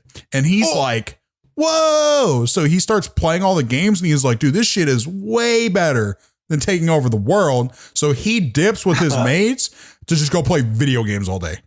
Now, bro, he knows. No, he's got absolutely. Now, okay, at this time they go home, and so Kunita wakes up and he goes to take her home, and when they get to her house, or they're almost to her house, this guy right here shows up, and his name is Hekatos, and he's a member of the army of the Pillar Squad, which is a humongous army sent by the Demon Lord to back up N in destroying the planet. Now, they're very powerful demons, so he starts doing this weird tentacle thing with Kunita, but Hilda and the main character are like, what are we supposed to do about that? And then this dude shows up named Sao Tome. Now, did I not put him in here? Oh, that's so grim. Okay. This guy shows up named Sao Tome. He's actually, okay, he's in this picture right here. This dude. I should have given him a better picture. This is my bad. But he shows up and he ends up beating up this Hekatos guy for them. And they're like, who the fuck is that? And at some point in the battle, Hilda says, Oga, worry about that dude who just beat him because he's a spell master, which I'll get to later, even though what that is still very vague, even by the end of the story. But that is something that they talk about. Now, these two show up to fight Tojo, and Tojo is getting that ass beat, and they eventually spare Tojo, but Tojo like just gets his ass whooped. And by the way, Tojo is with this girl, because this girl and Tojo have been childhood friends their entire life. And she's like, by the way, why didn't you like tell them you knew me? And he's like, I just didn't think it mattered. And she's like really annoyed about that, because she's like, I can't really tell, but it seems like she likes Tojo to me, but I don't really know. It's hard to tell. Now, Tojo and her have like a whole thing going on where the reason they were together is because Izuma, this guy with the glasses, was attempting to fight Tojo for her love, but Tojo didn't care about that. He just wanted to beat him up, and he was losing anyways. And then the demon showed up and started beating up all of them. During this time, by the way, Kanzaki and this girl, who is not really important until now, this girl right here, Yuka, I'll just call her flower hair girl, is with him. And in this part of the story, she basically just becomes the main character now for some reason, because I think she just was like really popular in some like random part, and the fans liked her, so he kept her in. But she's now just going to be in, I'm going to be talking about her now. Okay, so those characters were all there. So basically everyone except for Himekawa has met a demon and seen them fight before. It's actually pretty important that Himekawa has never seen one fight before. Now, let me get back to this. They decide that they're going to have to fight these people, but Oga and Kunita go to her grandfather's dojo to learn how to fight, like enough to fight demons, because the dude who showed up and tried to and beat that demon for Oga was like, hey, I can teach you how to fight those guys. And he says, no, I'm a man and you saved me in combat when I could have done that on my own. I refuse to accept your help. And he's like, excuse me? And then he just leaves and goes to train with Kunita's grandfather instead. So Kunita and Oga are just gone for a while training. And during their section of the story, which I will sum up now, they go to this dojo. They eventually go and stay in this other place in the middle of the forest, and they're training under him to learn how to like punch a boulder in a way where you like split it in half with like without barely having to touch it. And that's kind of what's going on here. And while they're training there, the Krillin squad shows up and is like, hey, we would like to train under you, master, to Kunita's grandfather. And his grandfather's like, yeah, hop in. You join the crew. And so the Krillin squad, Oga and Kunita get trained together. Which, by the way, is ironic because the squad is learning how to fight to beat up Oga. But like he's just training too. So it kind of offsets the whole point of them even doing that. Did they make that obvious that that's what they were training for? Because when they said that, I mean, they didn't know Oga was there too yet. Yeah. Oh, okay. I thought like Oga's there and he knew, and it's like sportsmanship, you know? Yeah, he doesn't like fuck with them until one of the, and so the reason this happens where he punches his head into a rock is because Oga actually is the last person to figure out how to punch the boulders in half. All the other guys figure out how to do it first in the Krillin squad, and Oga, like, he's getting made fun of by them. He's like, haha, eat it, bitch. And then he slams his head into the rock so hard that it splits in half.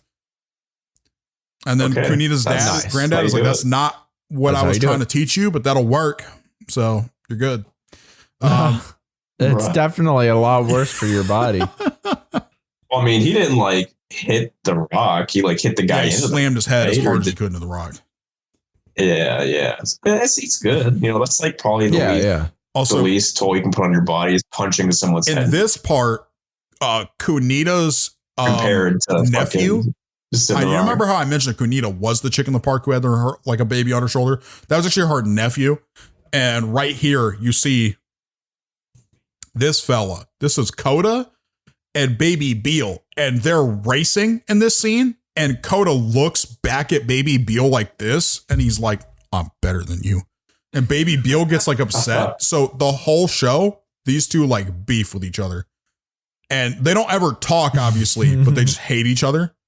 And so this is just going on the entire show. Also, for some reason, as the show progresses, I feel like the children that aren't Beal start appearing more and more often. But yeah. Then we get to the dope part of the story. So this is a section of the story that entirely revolves around Furuichi and the other characters and not Oga at all. They essentially decide that how they're going to have to find Master N, because they need to find his location and stop him so that they can find out where the demons are, is they have to go to an arcade, because Lamia, the doctor chick, tells them that's where he's been all day for weeks. He's not at the arcade though. So what they say to do is to just go to a random arcade and play online and see if they randomly match with him. So eventually Himekawa.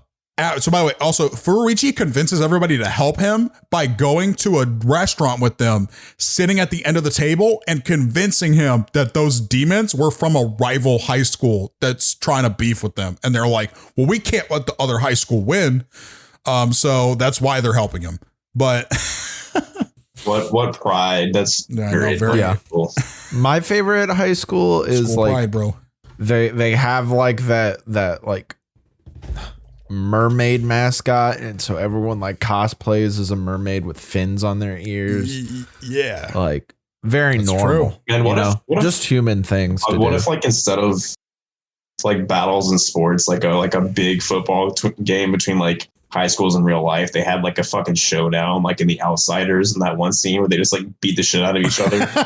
Like, Fuck yeah, fuck yeah, yeah. I literally couldn't remember anything else about like except like that. Is they just fucking beat the shit out of each other? That'd be like they beat the shit out of each other, and one of the teams like gets through like the line and gets all. Bro, the way what was what? Didn't one of them like kill the guy? Yeah. Right? What was the guy's name? Yeah, Johnny ended up I feel like- killing one of the people on the other group. It was some like fucking. Yeah, he killed a Soch named like Bobby, or was No, it his, definitely wasn't or was it Bobby. Bobby's friend? It was one of the two. No, Johnny No. killed Bobby's friend. I Johnny think. is the guy who killed him. Yeah. Well, okay. He's the we he's need the to little continue, guy. but we may cover Outsider someday though. But yeah, No, we won't. yeah, so what's going on here is they decide that Himekawa says to them, I actually own an apartment complex that we could just turn into a land building where we can just all play at once and try to find them. So they show up to the building, and Chiaki, the black-haired girl who works for Kunita, is like, yeah, so I actually play a little bit of video games with my little brother. Let me try playing first. So she gets onto the machine. And by the way, Himekawa is very good at video games, but we'll get to that. And he's basically, so they're playing a game called Streaking of Fighters 4, which is a game that sounds amazing. So it's a fighting game where as you take damage, you lose articles of clothing. Oh, And for every article of clothing you lose, you gain a new special move you can use. So as you lose, you get more powerful because you literally have more moves. That's not like Dead or Alive, is No. it? In Dead or Alive, they're that can both, like, happen, just, like- but it doesn't like help you or anything. Wait, that's like the fucking battle in Fairy Tale. Yeah, it's true. That does happen in Fairy Tale. Fuck Fairy Oh, yeah. Tale. That's a good. Yeah, what? You tell me it's not good? Yeah, I mean this is good, and we can compare it to Fairy Tale. I mean, Fairy Tale. That is sound logic. But yeah, so what happens is, she beats this dude in the first game she plays and says he wasn't very good. And then they get a message from a guy whose gamer tag is NO. And he says, you piss me off big time. Don't get all high and mighty with me. Rematch. I demand a rematch. Taste the fear of my awesome majesty. And then immediately Furuichi is like, it's him. We found him. And so they message him back. Yeah. And then Furuichi says, yo, it's Furuichi. What's up, dog? Was wondering if you wanted to meet up and play games together. And then they just don't reply. And they're like, why would you say it's you? Are you fucking stupid? And Furuichi's like, what was I supposed to do? And she's like, honestly, I don't really know, but not that. And then they start yelling at Furuichi. And so they keep having to play games until they run into him online again. And eventually Furuichi gets a message on his account and he's like, I challenge you to a game. And if you win, I'll tell you my location. And so they play this. It's basically like a CSGO type shooter, but with a bigger team. And they all get in one room and practice to play the game. And there's like support characters, there's an assault group, there's a healing group, and then there's like a tank group. And they basically formulate this strategy for how they're gonna beat Master N in the game. And it fucking fails miserably. So what they do is they find out that N's team is cheating. So Himekawa says, well, if they're cheating, they fucked with the wrong kind of person. Give me just a few minutes. So he goes to his like upstairs for a second. By the way, he owns the entire top half of this apartment complex. And he comes back and he starts doing some stuff and he starts just hacking them in broken cheats. So their whole team turns invisible. Then he makes it so they have infinite ammo, and then he summons a humongous Megazord. and they all fuse into the Megazord. Their remaining players, because they have 5 players left. And in the Megazord, they just start beating the shit out of everyone on the other team, and they just win. And Master N says, fuck you guys. You cheated. I'm not going to tell you anything. And they get like extremely salty. And then Hilda is now like, so Hilda actually got fucked up by this Hekatos guy. I'm pretty sure I forgot to mention that. So she finally is healed and she shows up in the room where they're at. By them, I mean, and the other wet nurses. And she just starts beating the piss out of them. And then she eventually is like, wait a second. Are y'all like directly next door to where they are? And then they're like, fuck, our cover's blown. So they start trying to run away. So they were they were renting the apartment room directly next to the room they were playing in. But Himekawa doesn't keep track of who rents his apartment. So he had no idea they were in there. And then he eventually tracks them using like GPS, like he hacks into their IP and figures out their location. And he's like, bro, I'm seeing that they're directly next door to us. How did he track their IP like after the fact? If he could have done that then, couldn't you have done it before and like seen that they were next door? Well, it was kind of like a pride thing before then, I think, because that's why he wouldn't just cheat immediately until they cheated. And then when they wouldn't tell him the location, he just looked it up. Sounds like a little odd, but that's kind of the whole point. All I'm saying, you know, if Davis can hack into the US satellite mainframe, this guy can hack. Like he can make a Megazord in a video. That like what? I thought it was gonna be like an aimbot or something. They did get unlimited ammo, which didn't even matter. The Megazord thing, but you know that is true. They did get that. So after this, the build. So wait. Wouldn't them being invisible like make the Megazord like not as cool? Because the Megazord would be like no, that wasn't invisible. That was before they got on the Megazord. Okay. Now, because of what I'm saying here, eventually what happens is Olga shows up because these two come back as well as Hekatos, and they're on the roof and they're about to attack the group inside the building. Now, during this period of time, after Hilda has beaten up all the wet nurses, these 3 are going to attack. And Naga, by the way, is a commander, which is referred to as a head pillar of the Pillar Squad. And it's a blonde guy. And they're all going to show up. And Olga shows up on top of the building. And Olga uses quite possibly one of the weirdest ability names I've ever heard of, called Super Milk Time. And what Super Milk Time is he quite literally drinks Baby Beel's milk that he drinks to survive. And it makes them fuse together slowly over time. What?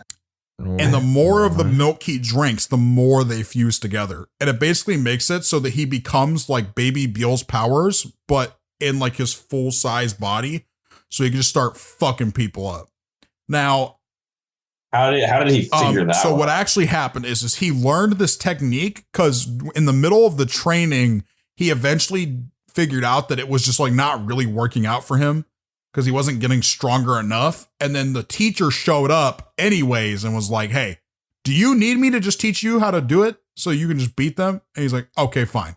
And then at the same time, Kunita, I'll get to that in a second. Okay, so he is now on top of like the roof and he just starts whooping these people's asses. Let me see if I can find the specific attack he uses. So, okay, so Naga shoots a giant laser off of a building and he dodges it and then does this attack. So what this attack is he summoned the Zeeble Blast, but he summoned like hundreds of them in like a pillar.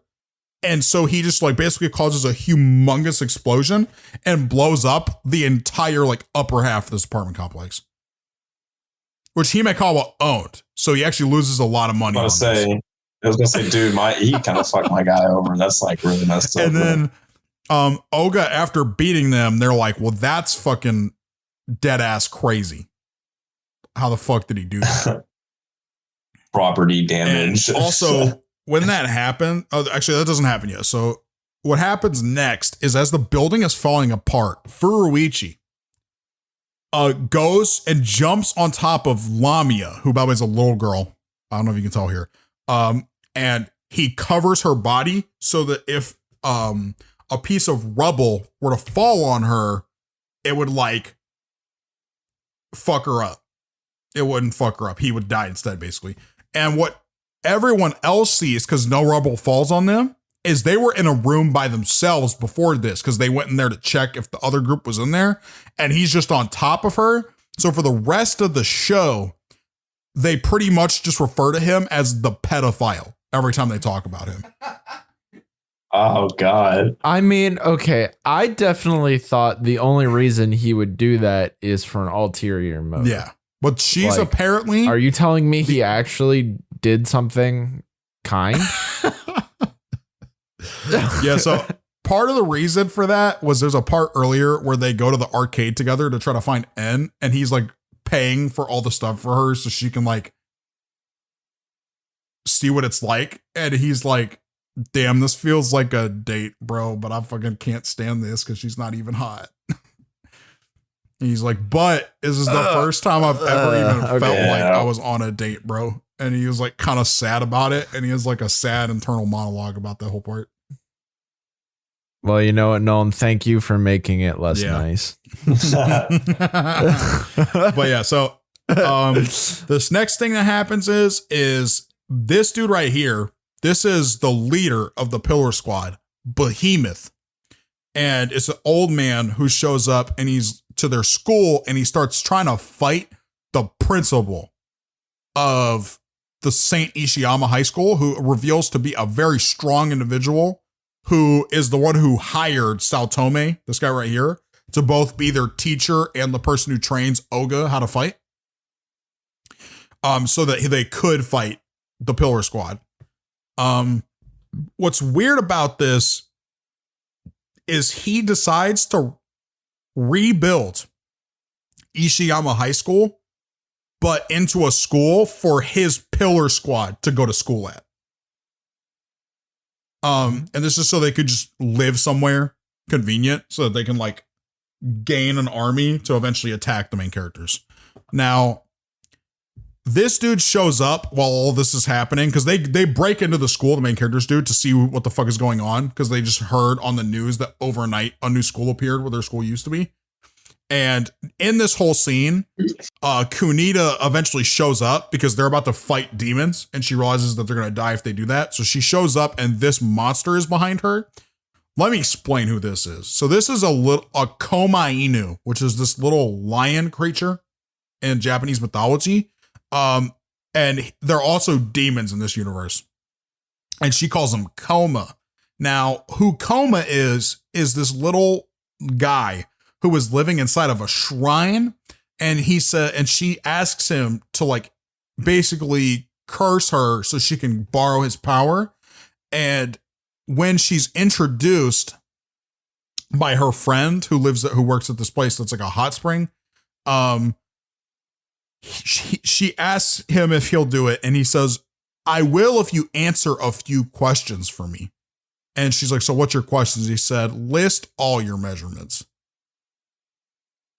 Oh, And, bro. and so she gets pretty upset by that. And he's like, and she's like, I don't want to say. And he's like, I'm going to guess them then. And so he starts listing them off. And she says, they're not that small. And he's like, look here, lady, big or small, titties are the same to me, man. I just asked for your measurements. Okay. All you got to do is tell me. So she destroys the shrine and finds him and puts him in a chokehold and is like, you're going to do what I say now. And he's like, affirmative. You got it. So there you go. He says, that's my fetish. He kind of does say something like that actually later, but Wait. I Yeah, have an what's important up? question. So what's the big demon creature thing's name again? this one is Coma.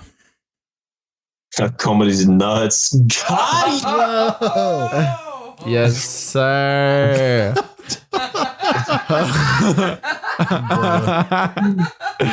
Damn, dude. That was Got him. cold, bro. Well, I think Nolan's just been beat. I think Bryce needs to start like telling us what happened in this anime. Yeah, I mean, I can tell you what happens in the next slide. All right. Let's hear it. On the next let's slide. hear it. Okay. So Okay. Yeah. now, basically, they after this happens, this Jabberwock guy shows up, and this is actually Behemoth's son, and he is apparently now, it's weird because they say he's like the new leader of the Pillar Squad, but it turns out that Behemoth is still stronger than him, so I don't really know why they did this, but he is the like villain of this part essentially.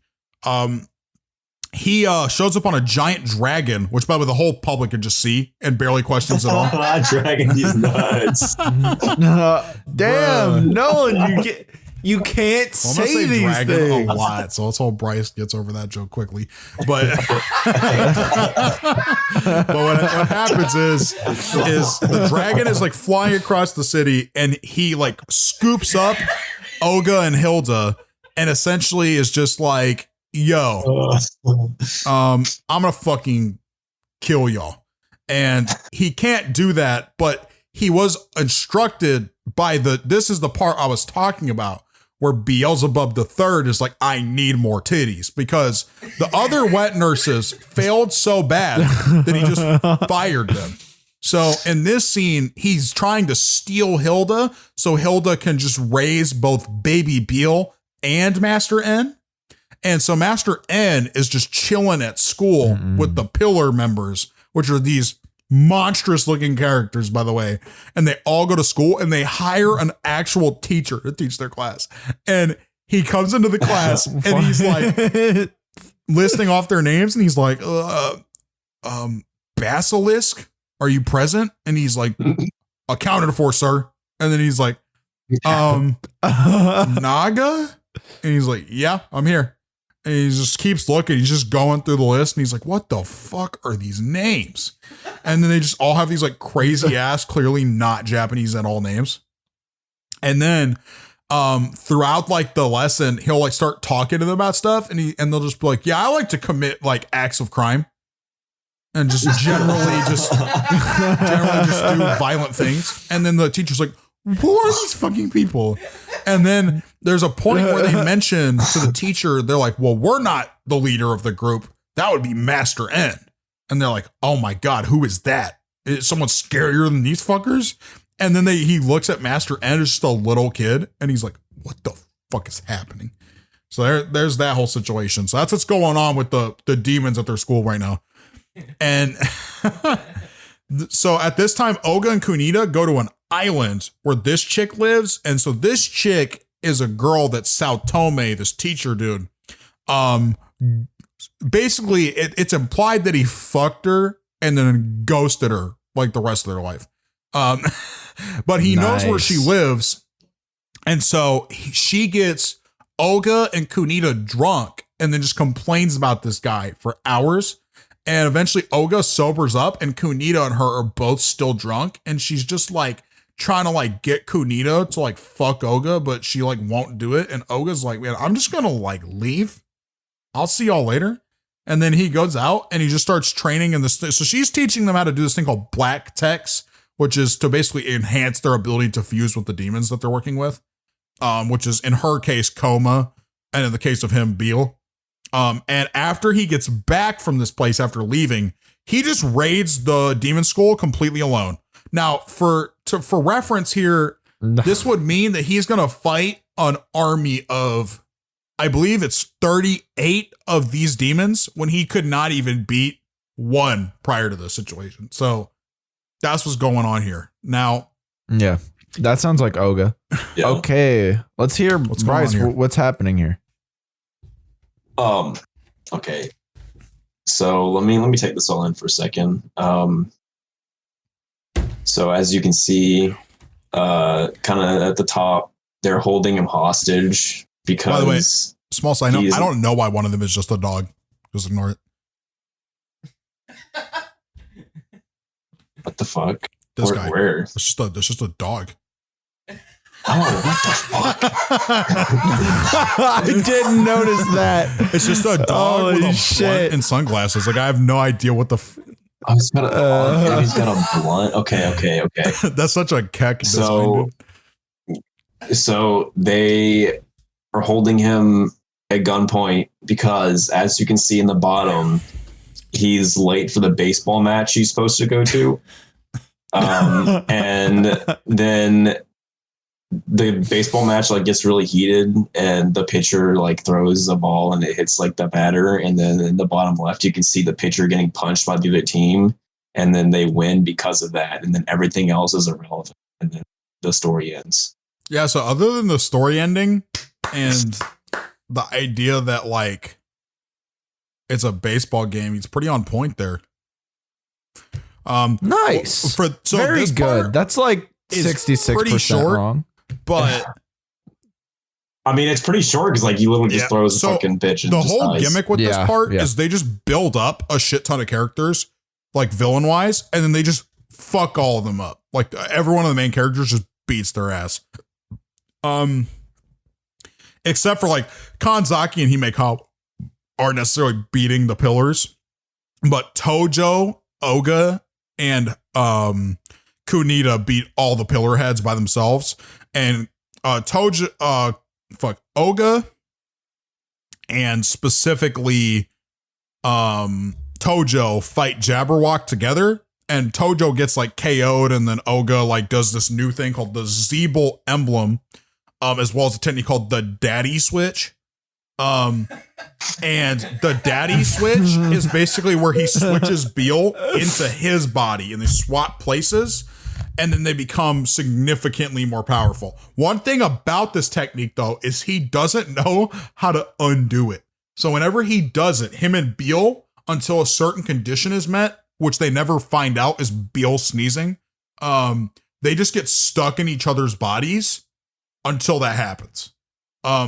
So there's a scene, I think, after this where that is a problem. But, oh no, it was before this. The first time he did Super Milk Time, he did it. And they get stuck in each other's bodies, and they resolve it pretty quickly, but it's kind of fucked because in all those scenes, Beal is wearing clothes now because it's Oga. Otherwise, Baby Beal is just naked. Also, Baby Beal just has a penis in every scene he's in. I don't know if I brought that up yet, but he just hangs it out, bro. He doesn't care. Also, this character Salamander, after they kidnapped Hilda, they erased her memories, so that she like can't remember she's supposed to be Beal's master, because they're like spiteful that she's supposed to still raise Beal. So kind of against Beelzebub the Third's wishes, they do that so that she'll just raise N, and I that's the plan. However, Salamander reveals he doesn't even actually know how to fix her powers anyways, so he can't give her memories back. So after they beat Jabberwock, what happens is, oh, by the way, let me explain the attack Zeeble emblem that he beats Jabberwock with real quick. So he summons a giant emblem of like Beelzebub's like army, and then he punches his hand through it, and it just makes his punch like giga broken, and it just most of the time when he does it, it just wins. But that's kind of the gimmick, is if he ever does a new attack, he just KOs them instantly. And most fights with Oga in it specifically are very like One Punch Man-esque, where he gets like beat up a little bit and it barely does anything to him, then he just knocks him on a hit. And that's essentially one of those. But yeah, the next part is kind of weird. Okay, so what happens in this, Hilda doesn't have her memories anymore. So she goes downstairs and she's like, who are you people? Because she wakes up and doesn't recognize Oga or Baby Beal. And Oga's sister, who, by the way, Furuichi's here, and he's like, man, Oga's sister is kind of fine, bro. That's all I'm saying. But there's a reason he brings that up that I'll talk about later. But at this point, what's important to know is that Hilda doesn't have her memories, and Olga's sister tells her it's because, well, that's your husband and your child. And she's like, what does that mean? So she explains to her, you and my brother had sex, and then you gave birth to his child, and then y'all married, and now you live with us. And Olga's like, that's literally not true. And then his mom and dad are like, but that's literally what happened. You think we're going to believe you over Hilda? And she's like, what do you mean? And she's like, well, you're the ones who told us that was the case. And she's like, oh, well, I guess he's my husband then. And so she now actually likes Olga because she has no reason not to, because she believes before her memories were erased that she was in love with him, and that's why she had his child. And Olga hates this shit a lot. He does not like it. So he goes out of it. And Furuichi hates it even more. So they go really out of their way to try to figure out how to stop this. So then, where's that? This part happens. So they ask Salamander, which is this guy who erased her memories, how are we going to stop this? And he says, well, I don't actually know. Not to mention, I'm busy crayfishing right now, so I'll talk to y'all later. And he just hangs up on them. Like, well, that's fucked. So they get the doctor chick to come over, and she says, I believe the only fix would be true love's first kiss. And he's like, yeah, fuck all that bullshit. She can stay like that. And for real. He's just like, yeah, there's no fucking way. She's staying, I guess. And then Lamia is like, what? And he's like, well, I'm not fucking kissing that bitch. No. And they're like all in shock.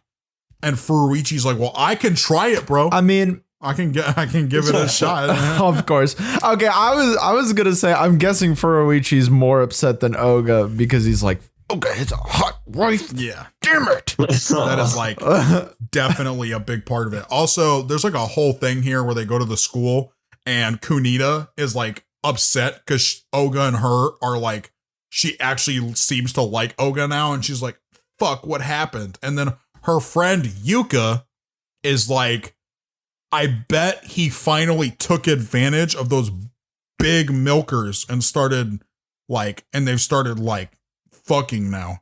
And she's like, you don't think that's true, do you? And then she's like, I'm sorry, Kunita, that just seems to be the case. And then Nene comes in because Nene still believes that they shouldn't be dating guys at all. She's like, this is for the better. You should just rejoin our Red Tail organization and forget about him.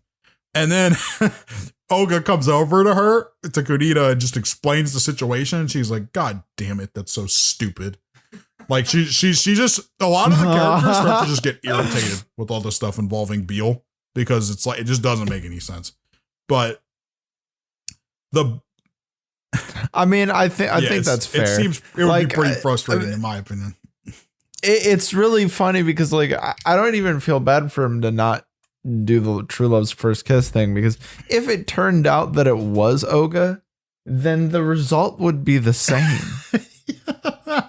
Like, yeah, wouldn't it?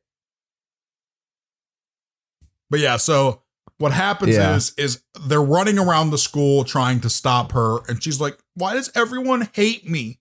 And he's like, yeah, I don't hate you. I just hate how you're acting. You need to stop and go back to how you were. And she's like, what's wrong with me now? And he's like, honestly, I just don't want you to like me. And then she's just like, I don't understand. So she tries to run away, and baby Beale's like in the room just fucking around with some stuff. And she falls down and kisses baby Beale on accident, and she turns back to normal. Yo. That's the end of how we do it. That's how we do it, dude. The real pedophile. About Kanzaki. So Kanzaki is a member of a Yakuza family, or he's the son of someone in the Yakuza, like very clearly.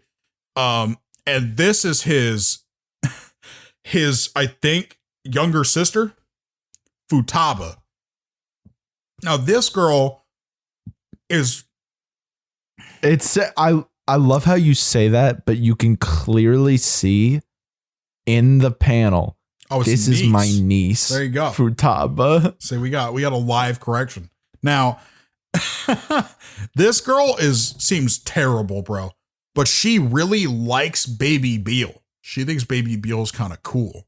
Also, Baby Beal has learned to walk around on his own pretty freely now. Like he can like walk around and stuff. And she wants to like, I'm not going to say that out loud, but she likes Baby Beal a lot.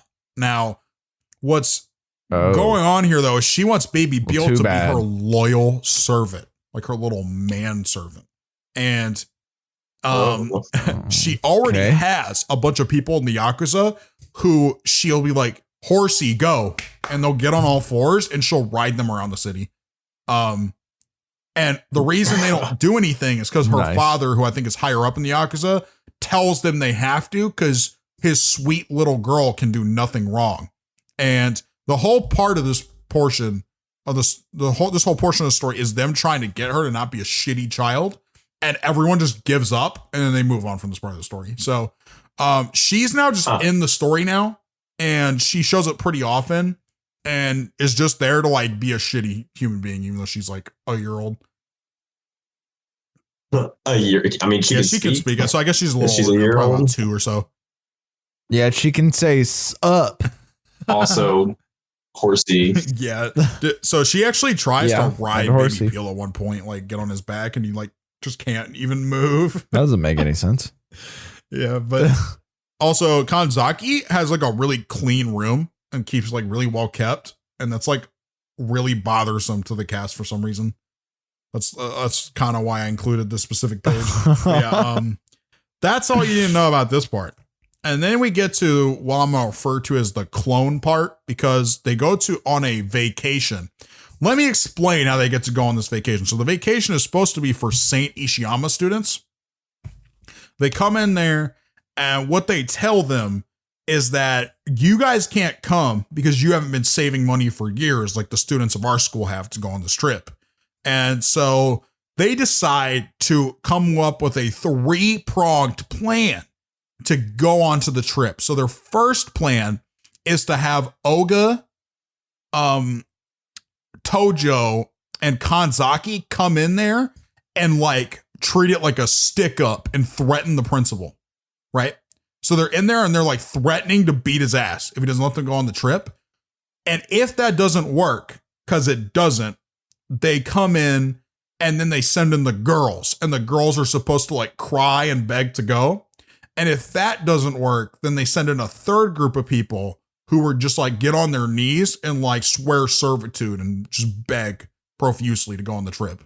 And the teacher, after all of this doesn't work, the teacher just comes in. He says, yeah, they kind of like want to go. Would you mind letting them go? And the principal's like, yeah, sure. Flawless. It Just worked. perfect. Nice. So- Nice. The first time they sold something without violence. Well, they actually did just destroy his office. They actually fucked up his office. Okay. Down. They Well, never mind blew then. the wall down to walk in and like threaten him. All right. I mean, you gotta respect them for being so. that wasn't the end win, you know? So then they go to an island where there's another like delinquent school there, where they have a guy named Iba that goes there who also has a baby on his back and is a powerful delinquent. Okay. And their school and Ishiyama students are like beefing all the time.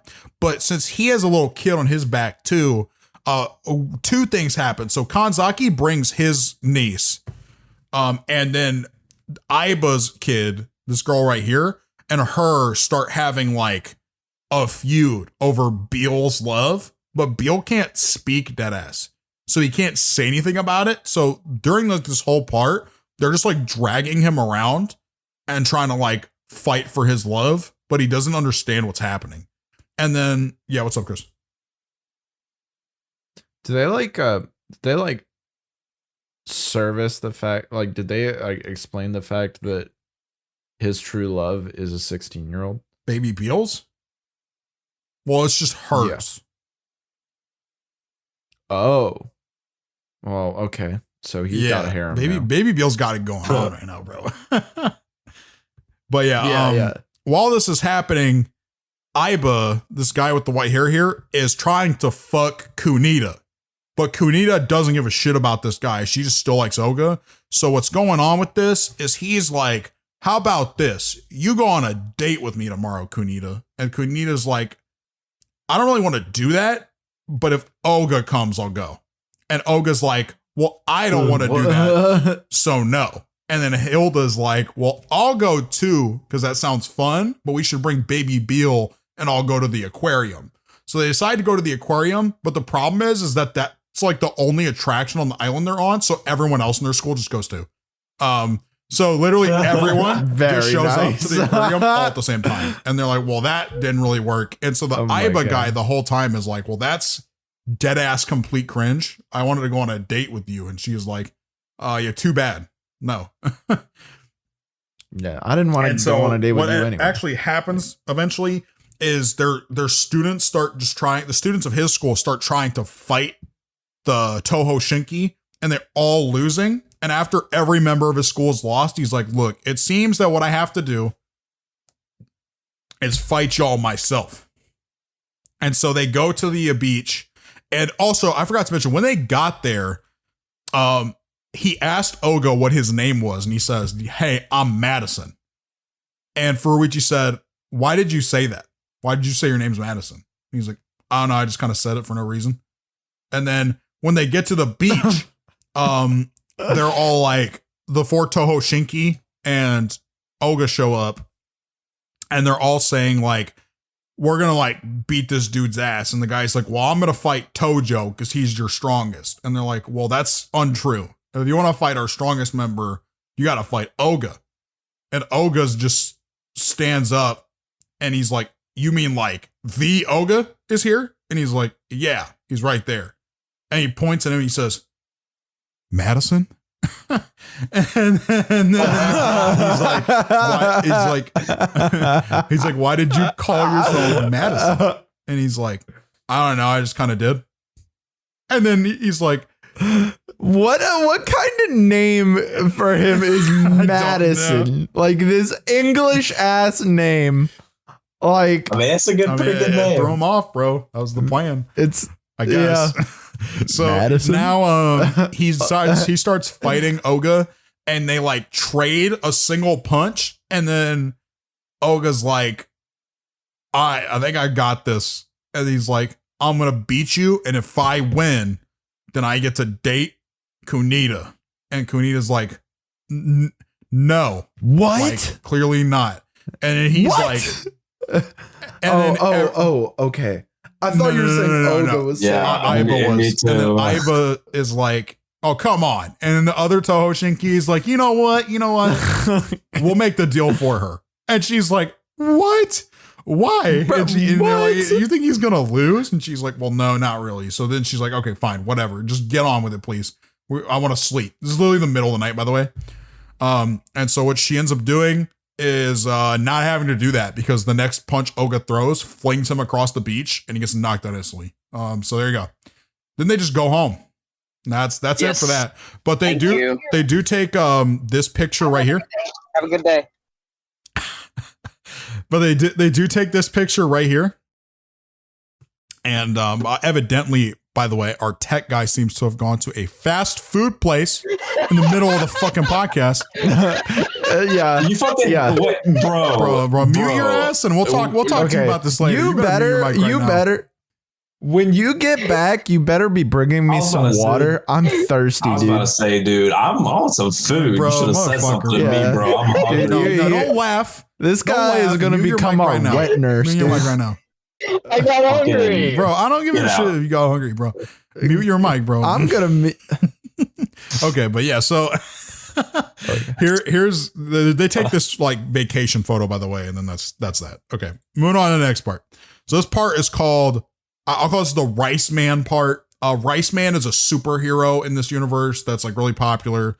And they go to a amusement park where they're going to be having a live show starring Rice Man. However, the person who plays Rice Man in the show is Tojo. It's one of his part-time jobs. So They get there and Baby Beal, for some reason, these kids start fucking with Baby Beal and being mean to him because he can't stand up and they keep just pushing him down. And the kids turn out to be Shizuka, the redhead chick. They're her like younger siblings. And Tojo gave her tickets to go to the show. And in the first place, Kunita invited Oga to go to the show with her. And it like all got fucked up because what? Oh, I see. Yeah, Outfit. we'll talk about that. So they eventually, because Baby Beal gets upset and starts crying, he electrocutes the cast of the play, except for Tojo. So they need to replace everyone. So they just use all the characters that are there. So Kanzaki brought his niece. Yes. Shizuka brought her siblings. And then Kunita and Oga were just there. Also, there's a scene here. So Lamia and Furichi just come with them for no reason and are just chilling in the crowd watching. And there's a part where Oga and Kunita disappear. And this part right here, if you can see this, is Furichi imagining Oga taking her sweet innocence from her.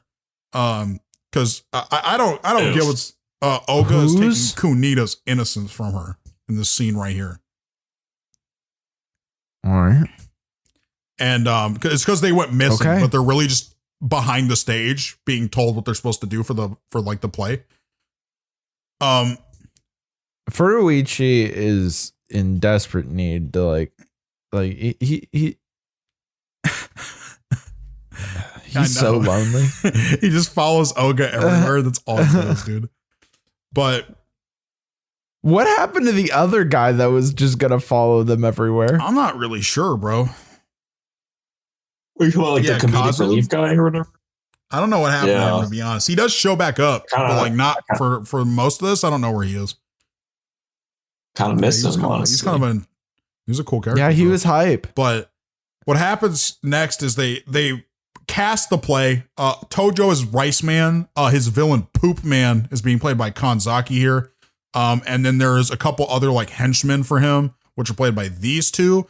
And then Kunita is like the play director, and she like announces who's coming out to fight next. Then in the middle of the play, by the way, they're just having like a full on fist fight, like with their full powers. And this guy just shows up. This is, Ow.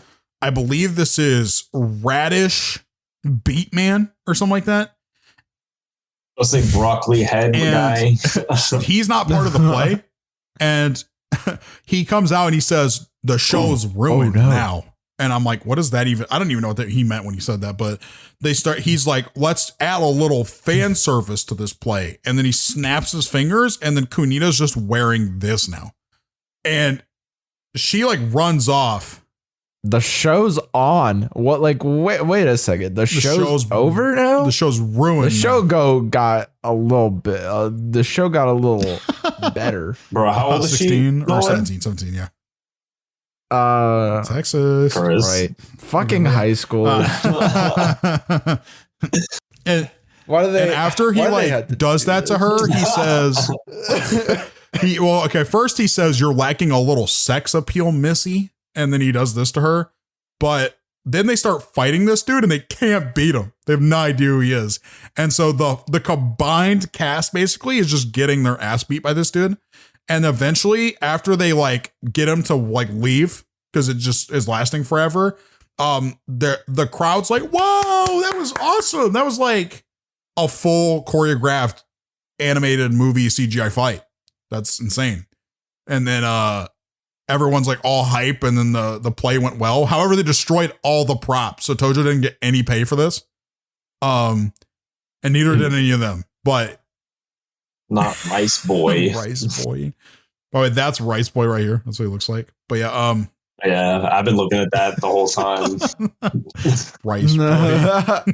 But yeah, and then this guy reveals himself to be Behemoth, the old man from the Pillar Squad, and he was just doing this shit for fun, and then he just leaves. So there you go. I know. Is that relevant to anything? No, he or just kind of like, did it to do it. So there you go. All right. So this part is when we learn about Himekawa's backstory a little bit. Okay, so they get a message from the demon lord Beelzebub, and he says, "I need you to go to this rich kid school and steal this painting." And they try to get in, and they're like, "Hey, you're not gonna get in if you don't actually go here." So they go to Himekawa, and they're like, "Hey, this is a rich kid school. Can you get us in?"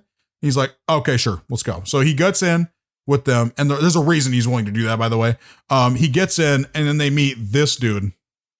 This guy is, in fact, Himekawa's friend from when he was younger, who helped him raise the money to buy the whole thing with like the apartment complex, because they just hustled people online in video games, basically, like, and just made a shit ton of money. However, they got so wealthy and so well known that people stopped playing against them. So Himekawa just ditched this dude and stopped being his friend. And he went to a delinquent school instead of this rich kid school because it matched his haircut better. Also, this nice. Right here is the broadcast with Beelzebub III, where they get told to come to this school to get this like painting they have. That's literally his fucking balls covered up by like a Speedo. I definitely noticed that one. I am the great demon lord, says the crotch. Right out of the urethra. And he also refers to his penis as the great demon lord as well.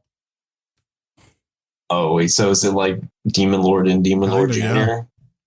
Okay, so is he doing a thing where he's like, "I'm the great demon lord," and he's like kind of flexing his penis as if the penis is talking? I mean, that'd be pretty effective. Honking wiener, bro. Also, this is what Himekawa looked like as a kid. Right here. Just literally the same, but small. Yeah, damn. That's basically, real quick, I'll sum this part up. This part's pretty unimportant other than this part right here we'll talk about. Okay, so there's an underground arena in this school. They go into the arena. They give their strongest combatant to Oga to fight, and Furuichi bets all his money on Oga. Oga wins severely, and then Furuichi makes $2 million.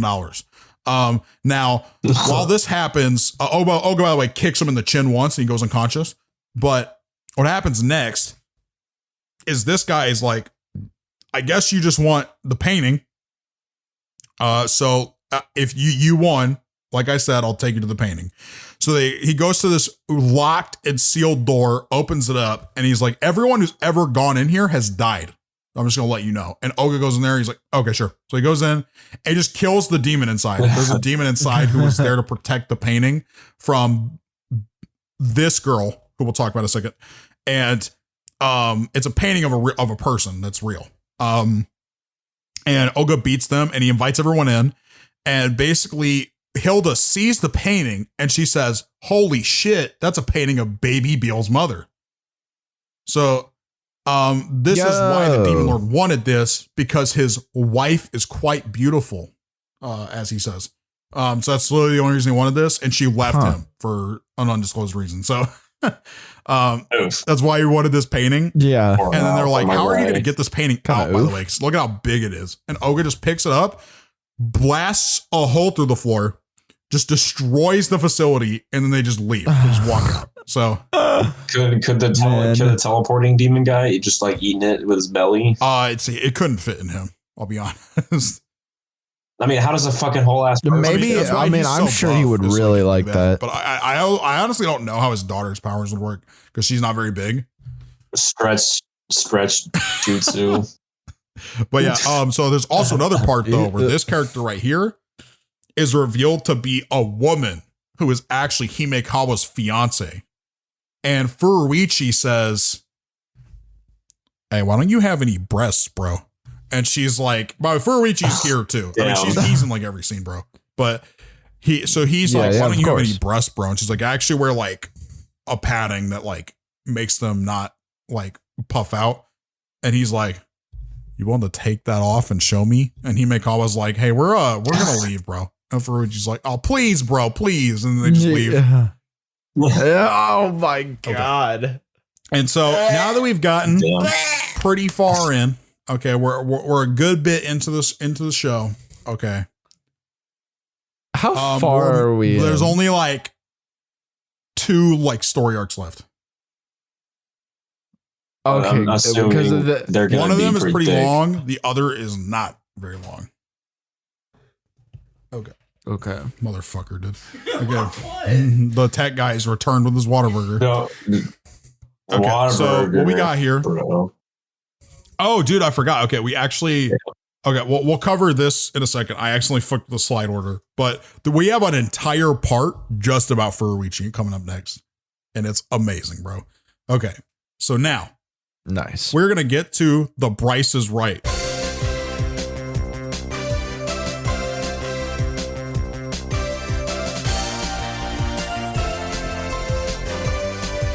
This is a segment where we quiz Bryce, but this time we're going to mix it up with a true and false section instead of the typical quiz we've been doing. They are not going to get progressively more difficult, but the questions themselves are just a little bit harder, which is mostly not true. But, you know, okay. You got this, Bryce, dude. This is a 50-50 Okay. every time, dude. The Right, main right. character of the show is raising his biological child. True or false? False. Damn, you got one. There's one. All right, let's speed this up. Yes. Question 2. Furuichi is referred to by the following nicknames: Furuchin, Pedophile, and Oga's General. True. Wrong. It's Oga's Okay, Great okay. General. That is false. Wrong. It's great Oh, general. Damn. I'm sorry. Fuck. All right. Third question. Not even a year has passed That's in the true. events of the story so far. True or false? That's true, man. That is true. That's correct. I bet it's been like a month, maybe. It's been about 8 months. Okay. Okay. The main character of the show, fuck, I'm so stupid. Oga's sister is stated to be attractive according to Nene, Kunita, and Oga throughout the story. True or false? False. That is false, correct. All right. He's doing pretty good, bro. He's doing Yo. pretty good. Fuck yes. All right. That's 3, dude. Oga's father is the only member of the cast to not comment on Hilda's breast size at some point throughout the story. True or false? False. That's correct. It's false. There you go. I mean, I'm thinking, what's his name? Dude. Little baby man can't comment on her breast size, bro. That is true. And also, Tojo was the other character that explicitly never mentions it. So there you go. All right. All of Oga's main attacks include the Zeeble Emblem, the Zeeble Blast, and Super Milk Time. True or false? Those are the only 3 I can think of, and I hope you're not just saying wrong names, so I'm just gonna say true. It's false. I left out Daddy Switch. Daddy Switch. All right. So Bryce, I think he went 4 out of 6. 4. I think he went 4 of 4 out of 7. 6. It was 1, 2, 7. 3, 4. Oh, there must be a 7th one then. Yeah. Okay. There is a 7th one actually. Okay. This is for all of them. It doesn't matter if you get this right or not, but we have one more for you. The most powerful member of the Pillar Squad is Jabberwock. True or false?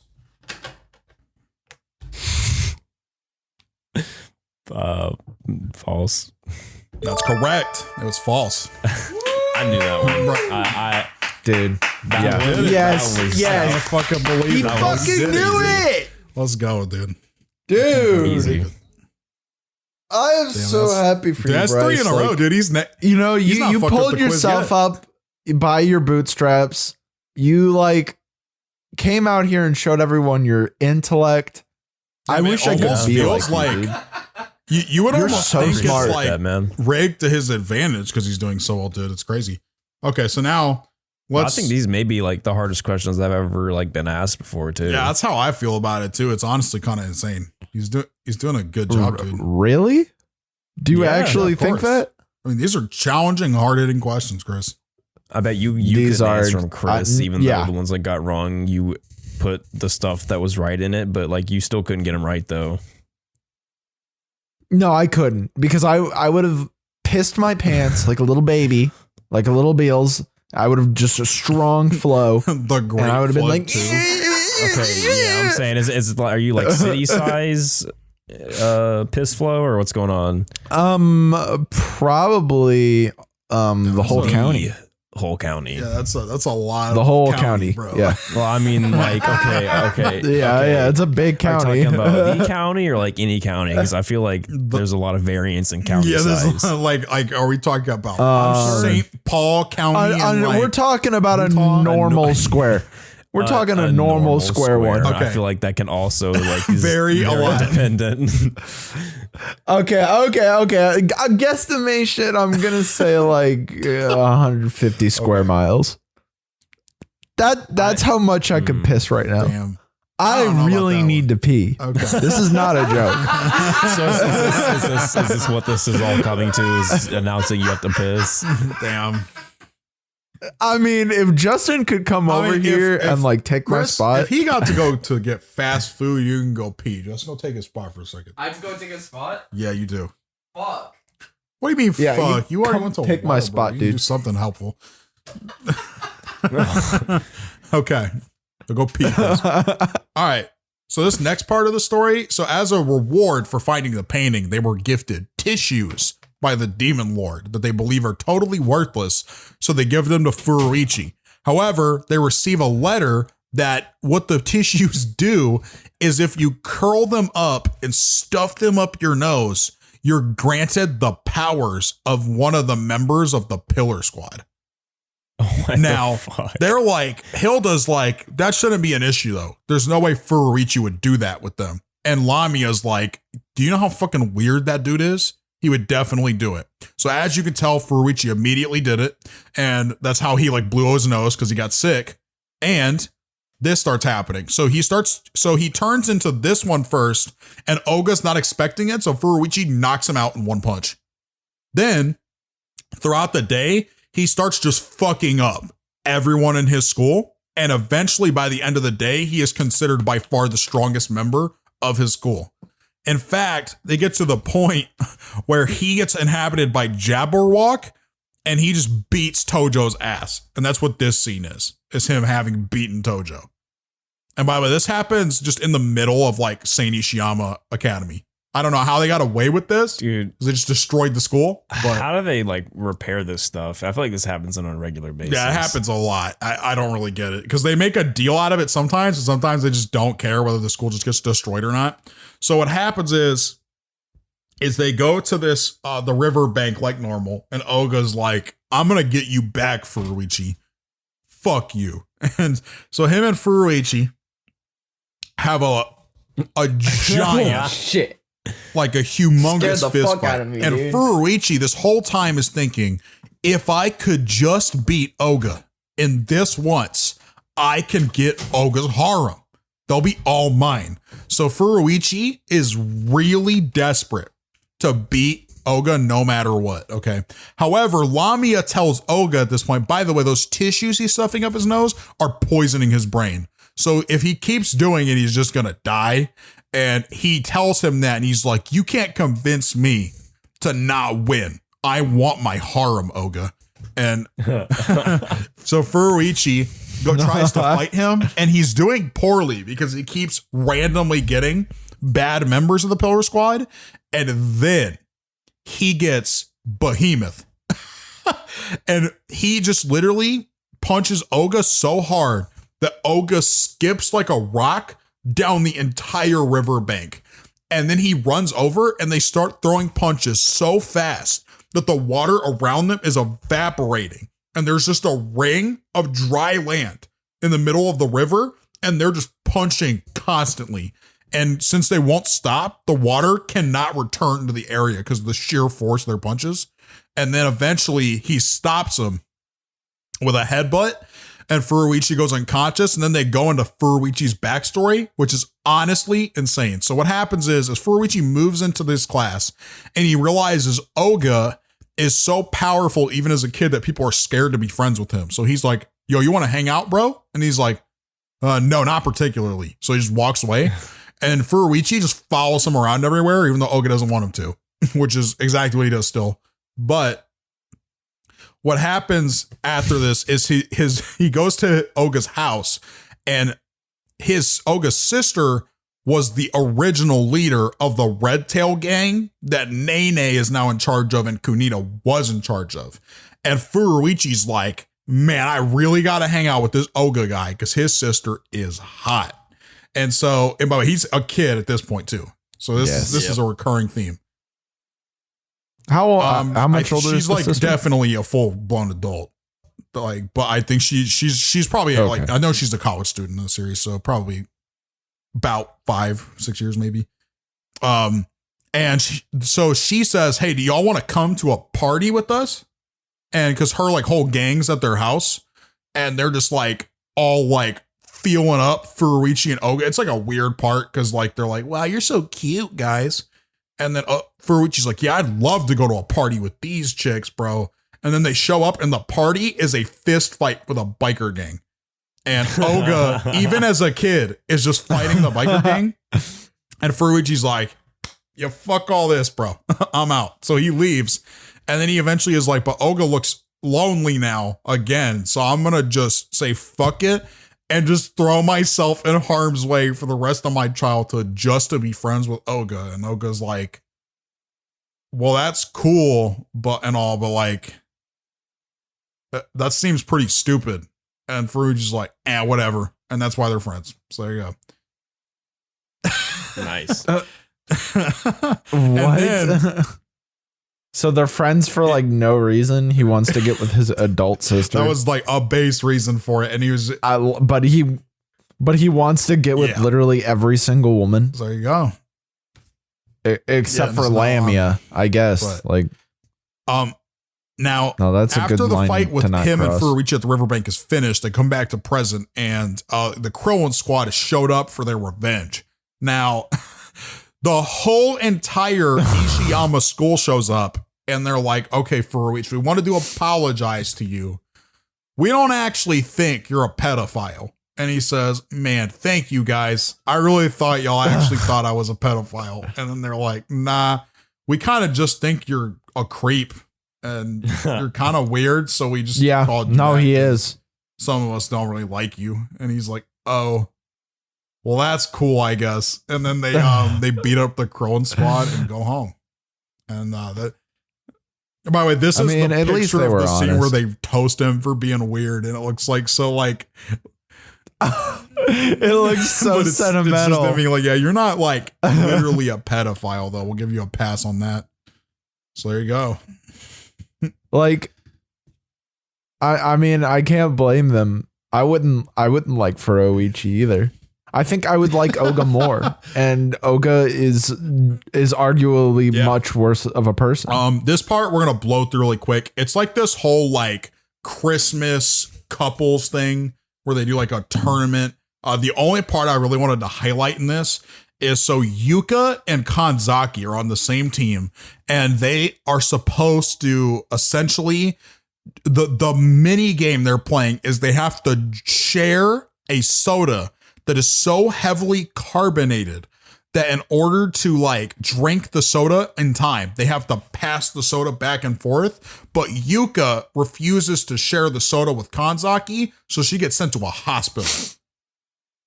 Because the soda is so carbonated that if you drink it all at once, it's like poisonous to your body. Okay.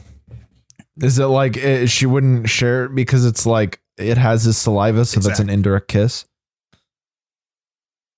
I know Japanese media. Yeah, and also there's a part where like the Kazu and his like Boo Boo show up again as in part of the tournament, and they lose to Furuichi and Nene because they're supposed to do charades, and she just says, it says squirrel. And they're like, do you know how charades works? And she's like, no. She's like, well, you did lose. So they move on. Yeah, you failed. So there you go. That's the whole scene with them. They like build up that match for a whole chapter, and she just goes, it's a squirrel. And then it's over.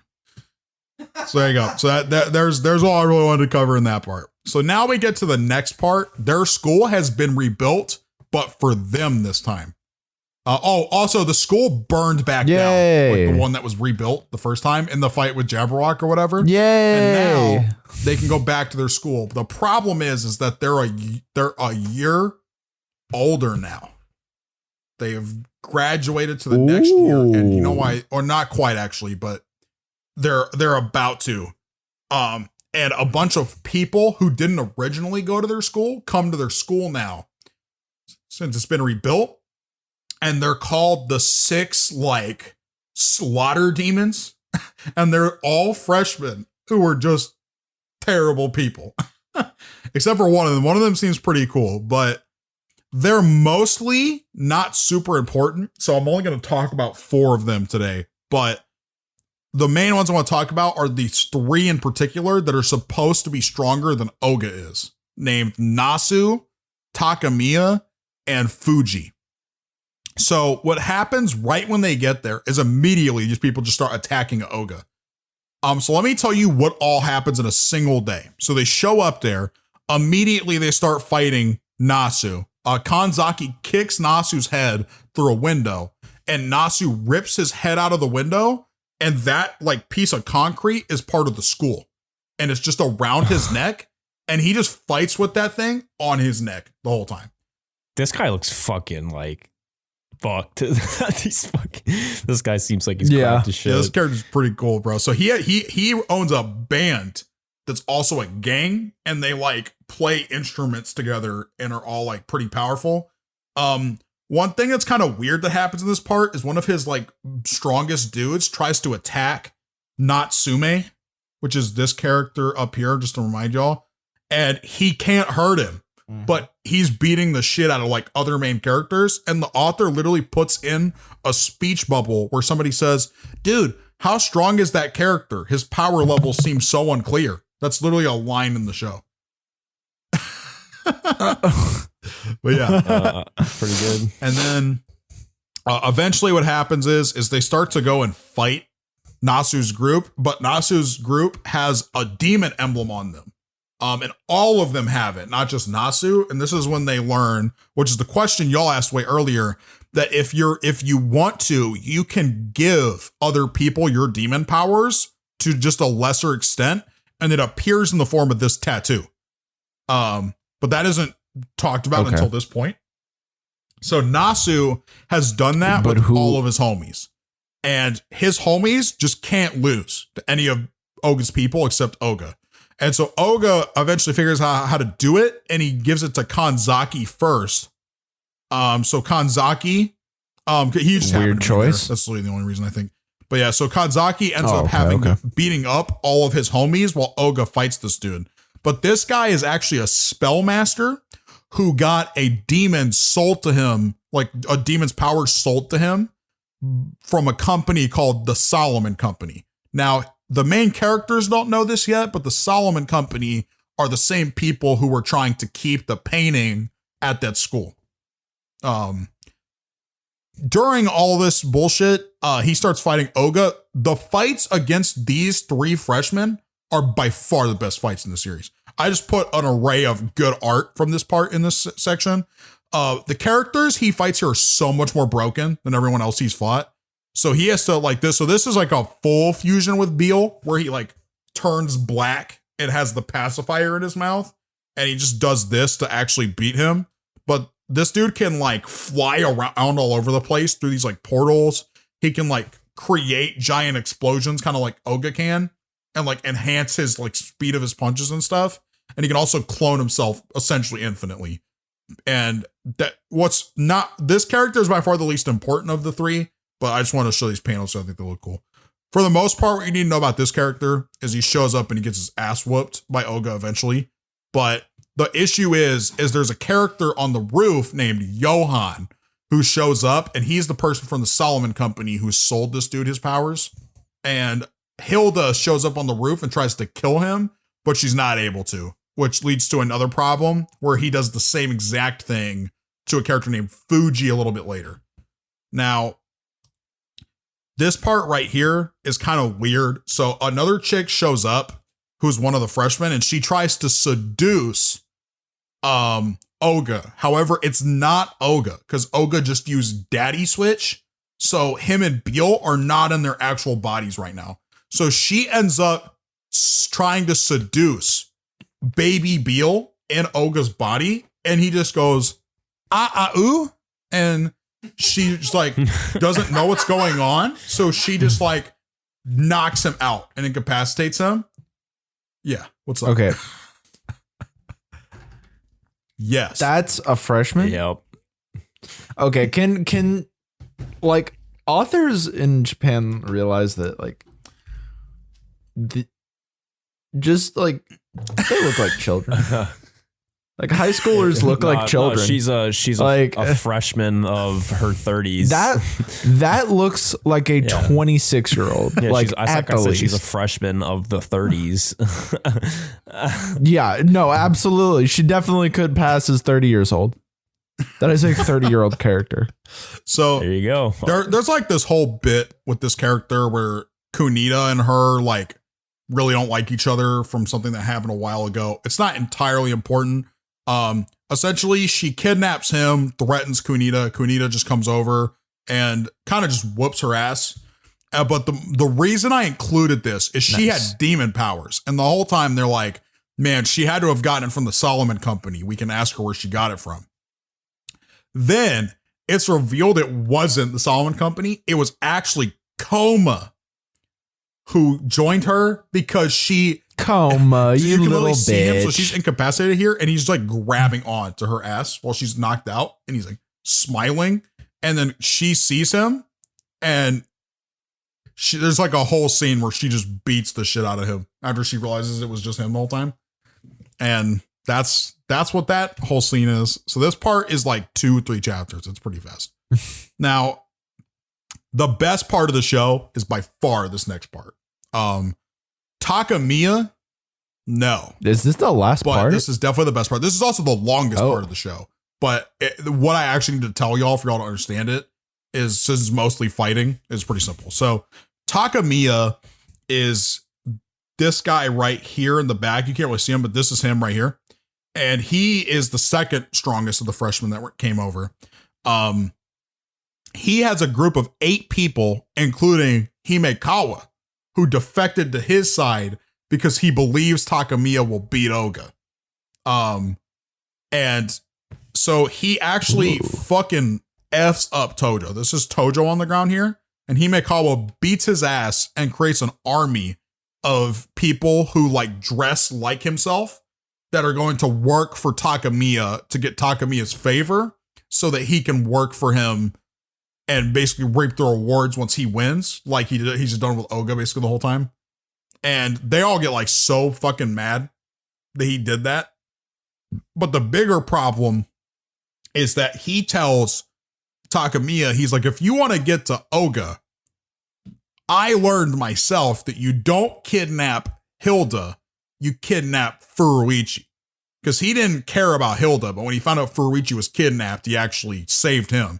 So what he... How did he know that? Yeah. So he's telling Takamiya this. So Takamiya's like, yeah. all right, bet. So we'll just go kidnap Furuichi. So Takamiya sends his 2 weakest people to go kidnap Furuichi. However, Furuichi is fucking up his people because he has the tissues. And so after like he realizes that Furuichi is probably going to beat his henchman with the Pillar Squad's powers, he comes over and he has his demon, which is Lucifer, which is this little girl right here. And she just rips out Furuichi's heart. And that's what's going on down here. So she rips out his heart. And there you go. So Good B. So Furuichi is just dead on the ground. And they're like, what the fuck are we supposed to do about that? Is this a good B It's moment? not I mean, I doubt It's not a it. good B moment, though. Yeah. So what he says is he's like, well, we can't get Oga to I would have been come fine. just out of anger necessarily and get what I want. Because Takamiya's whole thing here is he just wants to fight someone who he thinks can actually beat him. And he's like, if he's just mad, that's not good enough. But if when he wins, he gets something out of it, then he's more likely to like be more powerful. So what I'm going to do is I'm going to split up his heart into pieces and give it to my like men. And if he beats my men, then he gets all the pieces and can technically save Furuichi as long as he does in the next few hours. Because if he doesn't, he'll just die anyways. So he splits up his heart and is using Lucifer's power to keep Furuichi alive just long enough. And so the other people show up and are basically going around the building trying to get the pieces of his soul back or his heart back so that he won't die. And the only reason that Furuichi isn't dying is because Lamia and Lamia's like teacher, who is like this ghost dude, show up and are like keeping him alive while they go around and do all this stuff. Now Takamiya and Oga are having a fight that's really ripping the school apart. Like, I don't know why it was such a big deal that the school got destroyed in the first place, because they clearly do not care about doing it again. They're fucking the school up. So Oga gets so mad that he creates this emblem right here, this thing above the school, and he's going to just nuke it with electricity. And however, Himekawa knew he was going to do this. So he, along with Johan, the guy from the Solomon Company, he bought a device from him that seals Beelzebub's power so that Beelzebub cannot be linked with him. That's a good plot hole or plot device. So what he's doing is, now that Beelzebub's powers don't work, Takamiya is like, honestly, it pisses me off, but he was going to beat me if you didn't do that. So and he's like so mad about it that he's like, you know what? I don't even care that you did that. I'm just going to beat Oga to a pulp. So while everyone else is fighting right now and Oga can't use Beel's power, he's literally just beating the shit out of Oga. And let me pull up the speech Baby Beel gives here. His speech. I need to pull this up. Give me just 1 second. Okay, I think we found it. Okay, here it is. Ma Badara Badada Nya Abida Abiba Ada Daba Dabada Nyada Bada Bada Nya Da. Fucking Oh my beautifully god, spoken. dude! Oh my god. And then That's Oscar like winning, dude. maybe the most beautiful thing I've ever heard. I've like, people always say, I think like people really like the Braveheart speech. Like, I'd say that's this. He's that was like on the table times about to two. get executed. But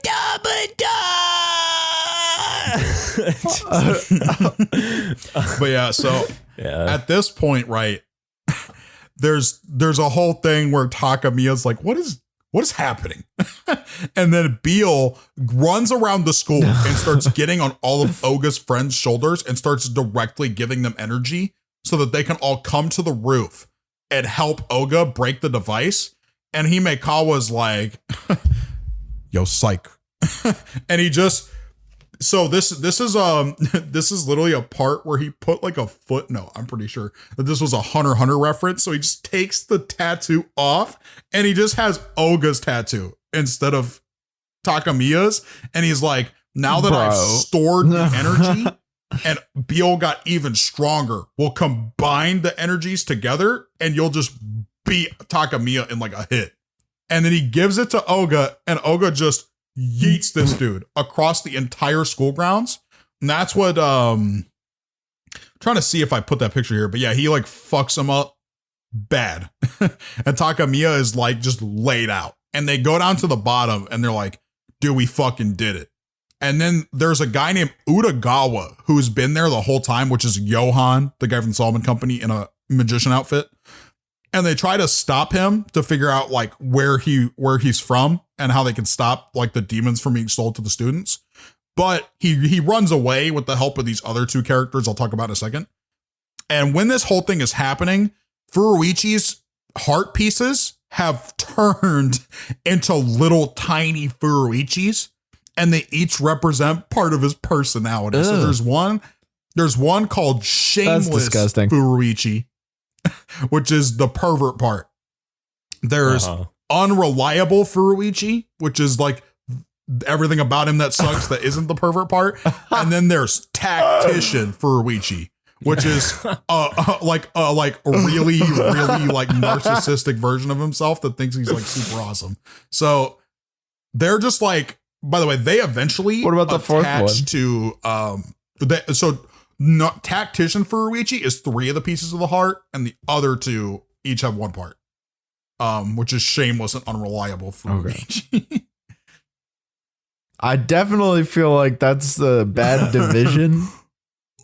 I think it should be 2 pieces for shameless and the other one and one for tactician. But yeah, so then when they get to the bottom though, Takamiya stands up, and all of the students except for the girls are like not doing anything. And they're like, "What are you doing?" And they're like, "We need to let them finish." And they like both put their demons down, and they just start throwing in the middle of like this group of the students. And they're like, "You can't interrupt. This is a battle between men." And then they just start going and going and going. And eventually like Takamiya just like slumps over and just can't move anymore. And Oga falls down too. And it's fucking amazing. Most of this is fighting though. So these last 2 parts, I haven't really been able to like expressly talk about everything that happens because describing combat's a little weird, but that's those 2 parts. The next part is a whole thing where they're trying to fucking put the soul or the heart back into Furuichi, and the other 2 students who are a member of like the 6 like slaughter demons or whatever help them do that because otherwise they couldn't have done it. And it's like cool or whatever, but it's not really important, so I don't really want to talk about it except for one part. Furuichi attaches himself to the female students and goes to their homes, deadass, and like lives in their homes until they figure out he's there. And specifically in Nene's case, she's like in the shower, and Furuichi crawls underneath her shower door, and he comes in, he's like, bingo. Because she comes out of the shower with a towel on, and she's like, bro, I knew you were gonna just like do that, so I put on my bikini that you've already seen before. And he's like, fuck. And that's like that whole part. And then what a guy. He also goes to Chiaki's house, and Chiaki, the black-haired girl that works for Kaneda, straps him to an RC car and has her dog like chase him around. That's a good one. That's justice. Yeah, so that's justice. I don't want Furuichi does in fact come back. And then they learn through the grapevine that the Solomon Company might be based in the good old US of A. So they teleport to the US immediately, but Elaine Delon fucks up, and instead of teleporting them to San Francisco, he just takes them to some random place in the middle of the US.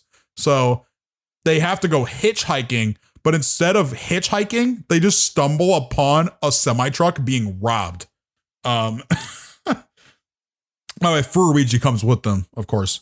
Dude, and we're back into having them like hitchhike. Dude, that's true. Yeah, in Colorado. And they randomly teleported there somehow. Just like, oh my god. Just like in Digimon. Yeah, just like in Digimon. I was about There's to say, a lot of similarities to Digimon here. Because of these parallels, I'm sure. Probably, yeah. But what happens next is Oga they save this dude from the stick up because someone with a gun could never stop Oga in their wildest dreams. And Furuichi, by the way, almost gets killed in this scene, but they get in the car and Furuichi says something in English to the guy, and the guy's like, wow, your English is such shit. That's literally what he says. And then the guy's like, he's like, what? And then Oga just says, do you know any words in English, Oga? And Oga just goes, fuck. And he's like, he goes, yo, is your name Fuck? He's like, that's a funny name, brother. And then they just call him Fuck for the duration of his time in the US. But hell, let's go, dude. So they go to this guy's house. By this fat guy right here was the dude driving the pickup truck. And then this is his daughter, and that's his son. And they're like, so why are you? Let me guess. Furuichi No, is actually, like she's hot. she's on like 2 pages because they What? so they sit down and eat. They're like, "Wow, this food looks great, man!" And then they start eating, and like 2 bites in, they're like, "Why are you here, by the way?" And you're Japanese, obviously, and they're like, "Oh yeah, we're here to find the Solomon Company." And they're like, "Yeah, get the fuck out of our house, leave." So they get kicked out immediately. And then the dad's like, "Yeah, I'm sorry about that. You know, they kind of just ruined our family's entire livelihood and screwed us over." And every time we try to ask about them, my son gets roughed up by basically extortionists from the Solomon Company. So yeah, sorry about that. That touched a nerve. And they're like, "Oh," and he's like, "But I'll still drive y'all to San Francisco if that's cool. I just gotta wait till tomorrow." And they're like, "Oh, dope." So overnight, they're like, "Well, let's see if we can learn where their headquarters is in San Francisco." So they go to this factory that the brother, whose name is Duran, says that it's located. They're located in this factory nearby. They go there. They just beat up this dude who's been fucking with her brother. And they ask him about where it's located. So they find where the building is in San Francisco. And the next day they have the dad take them there. Now, Johan shows up in this part. This is the guy getting his ass beat right here. And he's also right here. He basically, when they get there, he pulls up on a bike and just starts firing an Uzi at them in the middle of public. And then they're like, "Holy shit, get out of the car." So they all get out of the car and he's like, "Hey, no one can come but 2 of you. And one of them has to be Baby Bill." So Hilda and Furuichi are like, "Well, shit, bro. Olga, you just go up because if we had to fight that guy, it's going to need to be you." So they send him up and his mother is up there. And she's essentially saying, "Look, I just want to make sure that whoever's raising Beal is doing a good job. But to be honest, to me, it's cool if you keep him. It's cool if I keep him. You just do whatever you think is best." And he's like, "So you fucking what?" And she's like, so she, yeah, that's a good question. Yeah, so he is not a good father. She has this whole thing she says here about how like the reason she basically explains why she left the Beelzebub the Third, and it was mostly because of like a drastic misunderstanding. But she does love Beelzebub the Third, and he essentially is like, "Well, you know what? I think I should leave Beal here." And then Johan's like, "Well, here's the thing. So we brought the mother here to steal Baby Beal and like get him to come here. So he erects a force field of some sort, and he's like, now you can't stop us from stealing Beal." And then Olga grabs him by the head and slams him into the force field so hard that he dies. That's what he gets. He just told you, "I'm going to leave this child here. I think that's fine." And he's like, "Yeah, and no, then we have to do this forcefully." He still decides that it's best deserves to die. leave Beal there. And then they do a flashback to this scene after he was done pissing, where Olga said, look, baby Beal, no matter what happens, don't ever look backwards. And more importantly, don't ever cry." And Baby Beal like stands there like firmly and just won't cry or have any emotion at all. And he just like nods and Olga just walks off. So now Olga and Furuichi contact Elaine Delon and they all go back to Japan. Those 2 go back to Japan and Hilda just stays there with Beal. Now, of course, the next part is where Fuji comes in. Okay. Fuji is kind of weird because I believe the series got canceled around this time. So he only had a little bit left to do. So I think Fuji was going to do a lot more, but they get to the city and most of the people in the city just seem to not be outside. But what's actually happening is Fuji's demon, which is Satan, who was sold to him by the organization, is attempting to, in essence, freeze everyone in the town into stone so that he'll be able to detect exactly where Olga is just because of like, he's not stone. But he can't get all the Ishiyama students yet. So throughout this part, there's like a sequence of Fuji going around the city and slowly turning every one of Olga's friends to stone. And he eventually finds Olga's house and he goes inside And when Oga gets to his house, he comes downstairs and he sees someone just watching TV in his living room. And Fuji just like looks back at him and he's like, oh, yo, you're here. Perfect. And so he just stands up and then just punches Oga through the wall. And then Satan is separately going around and just fucking up all of Oga's friends. So this is what they look like right here. Okay, so this is the scene where he appears in his house. Is this one right here. And then this is just them once they're back together. Yeah, what's up, Chris? Is that person Let's another say- hunter? Yeah, I think this is supposed to be Crowl's on right now. It's pretty likely. Yeah. I mean, pretty spot on. Looks exactly like Crollo.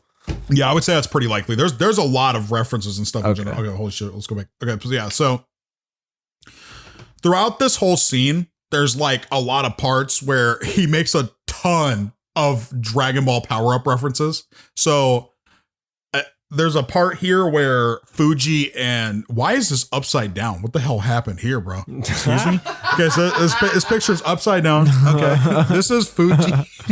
let me fix that real quick. Let's fix that live and on the scene. Okay, you know what? Fuck it. Y'all can see this. So I can so read it. Fuji nah.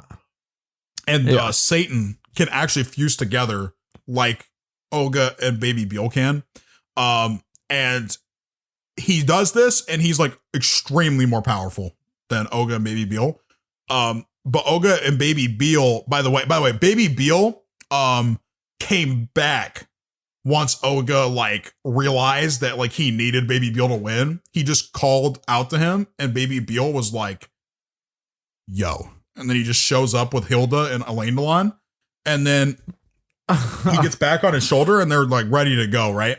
But the problem is like they start flashing around. I just want to show this panel because it's just really cool. There's a picture of Tojo turned to stone, and there's literally just like 100 people just on the ground passed out, which is kind of tight.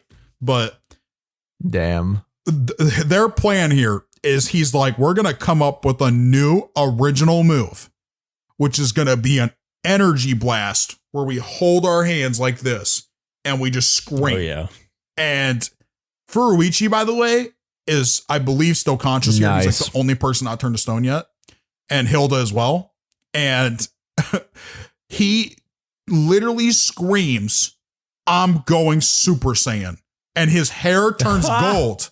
His hair turns golden and he can fly now. And then he does this he does this completely, not Furuichi. Oga does this.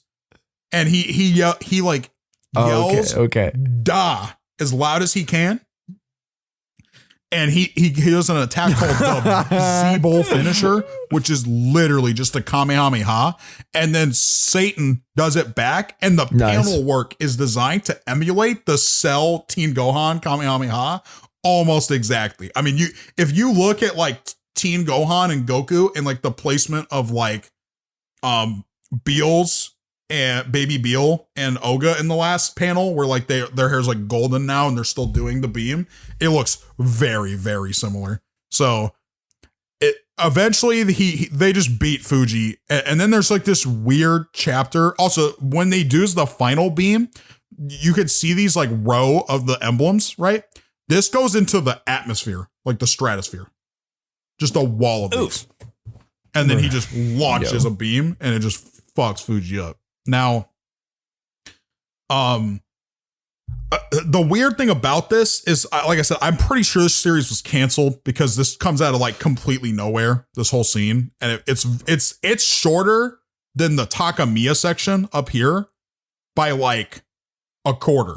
It's like a quarter as long. It's very short. And the kind of sad part is the last chapter feels really weird because it's just like all of them graduating from their final year of school.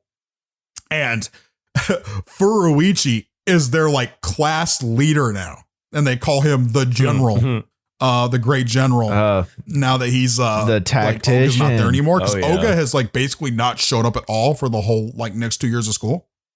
Because he's been in the demon world. And in fact, he comes back and he has Baby Beal on one shoulder and he has Baby Beal's little sister on his other shoulder. So he's just raising both of them now. And he's like, oh no. He's like, Proud. No. he's like dad. so broken apparently. that they have this giant monster named Gorgonzola, who is Baby Beel's loyal servant. Even though it's like not, it's just scared of Oga. But basically the whole time, the last chapter is basically just about them wondering if Oga's going to even show up to it. And he does after Furuichi gives this like really long speech. And they're like, oh, yo, Oga's here. And then it just ends. I mean, it's pretty weird. Woo! Did he and Konoeda like ever? No, I don't think that was ever gonna happen either, because you can tell the way he structures that whole thing is just like making fun of how like the Hinata Naruto type shit. You know what I'm saying? It's just like weird, like pointless, like shonen romance stuff that kind of doesn't really add anything. Yeah, because I mean it's even better in this than most, and it still feels like totally pointless a lot of the time. But yeah, so that's. Yeah. So this is the final panel he drew of the story, and this just has everybody on it in color. One thing that's kind of weird about the series, I know there is an anime, but I think it covers everything until the Pillar Squad fight, and that's it. But yeah, that's the rough gist of what's going on in Beelzebub. Now, one thing we obviously have to do every time is have Kris review, but first I wanted to listen back to what y'all thought the show was going to be about. So evidently our tech guy is supposed to be able to play this for us. Okay. Yeah. Just like you got the Whataburger about 30 minutes ago. That though, bro, that was way more than 30 minutes ago. That was way longer. I don't know if you've know this, Nolan. But I don't think we should put this out as one whole episode, because this is definitely going to be at least an hour or 3.5 hours. Yeah, I think that would probably live decision making. Okay, you playing it, Justin? Yeah, should I you playing it? Play it in the mic so they can hear too, or? I thought you had thought of this already, bro. Okay. Bruh. He did say in front of everyone, I've thought of how we can do this. Okay, so evidently he's gonna play it into the mic. I want you to not tell us that you've thought of this. He's gonna attempt to play it into okay, the then play it from his phone. All right, you ready? All right, they're in some kind of club, or they like work together, and they all like have one specific goal, and they're like homies, and they happen to be like really strong for some reason, but I don't know like what they're fighting or what they're doing. Okay, What's your ideas, Kris? Beelzebub is like definitely a religious like symbol, like the devil. So maybe like they're gangsters that want to like try to be as devilish as they can be, but he's got like a curse mark on his like hand right here. There's some brooding women, so they probably brood, but one of them takes care of a child while the other one is just brooding. You've got a guy that he's got like a Naruto like scar, a pompadour. Yeah, these are gangster children. They're gangsters. I mean, but they're in a high school like. Oh yeah, sure, though, right? For sure. Gangsters. What's their motive? What's their motive? Yeah, look cool. I mean, that's not far. It's not terribly far. At the start, when I said something like, I am about 100% sure that something's going to be right, and is that they were in high school. And I was right. Yes. Yeah, it was very obvious. Those characters most of the time, look like high schoolers. If I just told you I'm in anime anime today, and I didn't show you anything, you'd have a pretty high hit rate on that statement. Oh yeah, I mean, how many? Like, what is the percentage of anime or manga that is in high school? It's gotta be well over the majority. Yeah. Yeah. I feel like it's watch that be like totally wrong, and someone's like done the math on that crazy shit. You know what? Yeah. I'll state now. We'll look that up, and if someone's done the math, I'll report on that next episode. Respectable. Now, we have one thing left to do, which is yeah. actually, Yeah, we'll just do one thing. Okay, so Kris, you go ahead and go. Say the name. I gotta piss. Okay, so we still didn't think of a different name for this segment, so we're gonna call this Chris's review until we think of something that isn't. What about Christopher's? What's wrong with that? We're gonna call this Chris. What's wrong with that name? Justin. No, seriously. Justin. All right, so It's okay, bud. It's okay.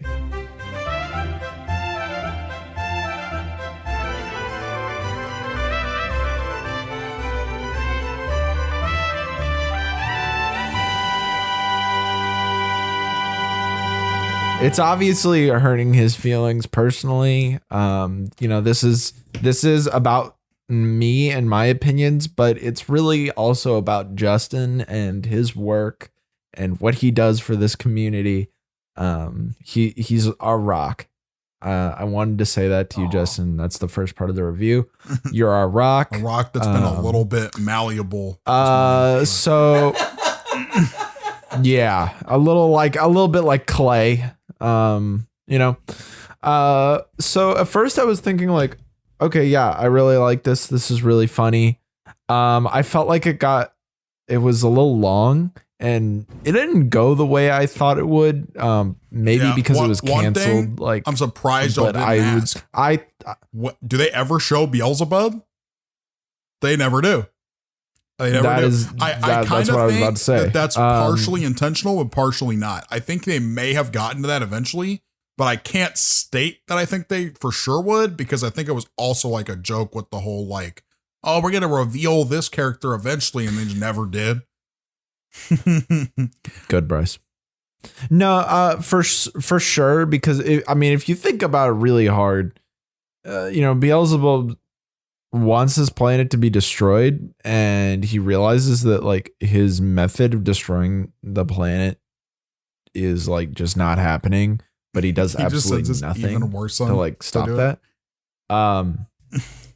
Like he sends his son that he didn't name, like he didn't give the junior to. So I felt like at the same time though, like a lot of the stuff in the middle was just like kind of didn't need to exist. Like I don't know, a lot of stuff that was like padding. Obviously who knows what the story was going to be because it got canceled, but I'm going to give this one 7.5. Highest rating thus far, Kris. All right. So respectable. That's pretty good. Now, real quick, might as well get Bryce's opinions a little bit here and just see how it goes, but no rating. You don't get to do that part. It's just Kris, but what did you think, Bryce? Satan's pretty cool. There you go.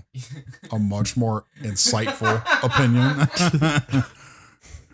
Really yeah, dude. All right. Okay. All right, is that it? Well, I have an update. Okay. Justin has an update for us. Yeah. All right. Should I like get on the mic or some shit? No. What do you mean no? Oh, do you actually have an update? Don't. Okay, apparently was not actually his update. Okay, give me. Okay. What is the update? So this has to do with the thing that Bryce was wondering about the name shit. Yeah. The Johns. You please inform me. So the biggest guy, his name is Pope John the 23rd. However, there is another homie. Hold on. No. That's This isn't right. This is a classic tech guy. I think we should shut. We'll discuss this with Justin. I think we should shut it down. It's not right. I looked it up. What do you? Oh my god, we were talking about in a single lineage from one father, not like a whole lineage. We're talking. Yeah, okay, Justin. John, is that the 23rd child of the same We'll have dad? to have a serious talk with our All tech named guy. John. We'll see y'all next time. Angelo Giuseppe Recalio the 23rd. What? Holy shit, Yeah. that's a good All right. name. You know what? I appreciate your hard work, Justin. So thanks.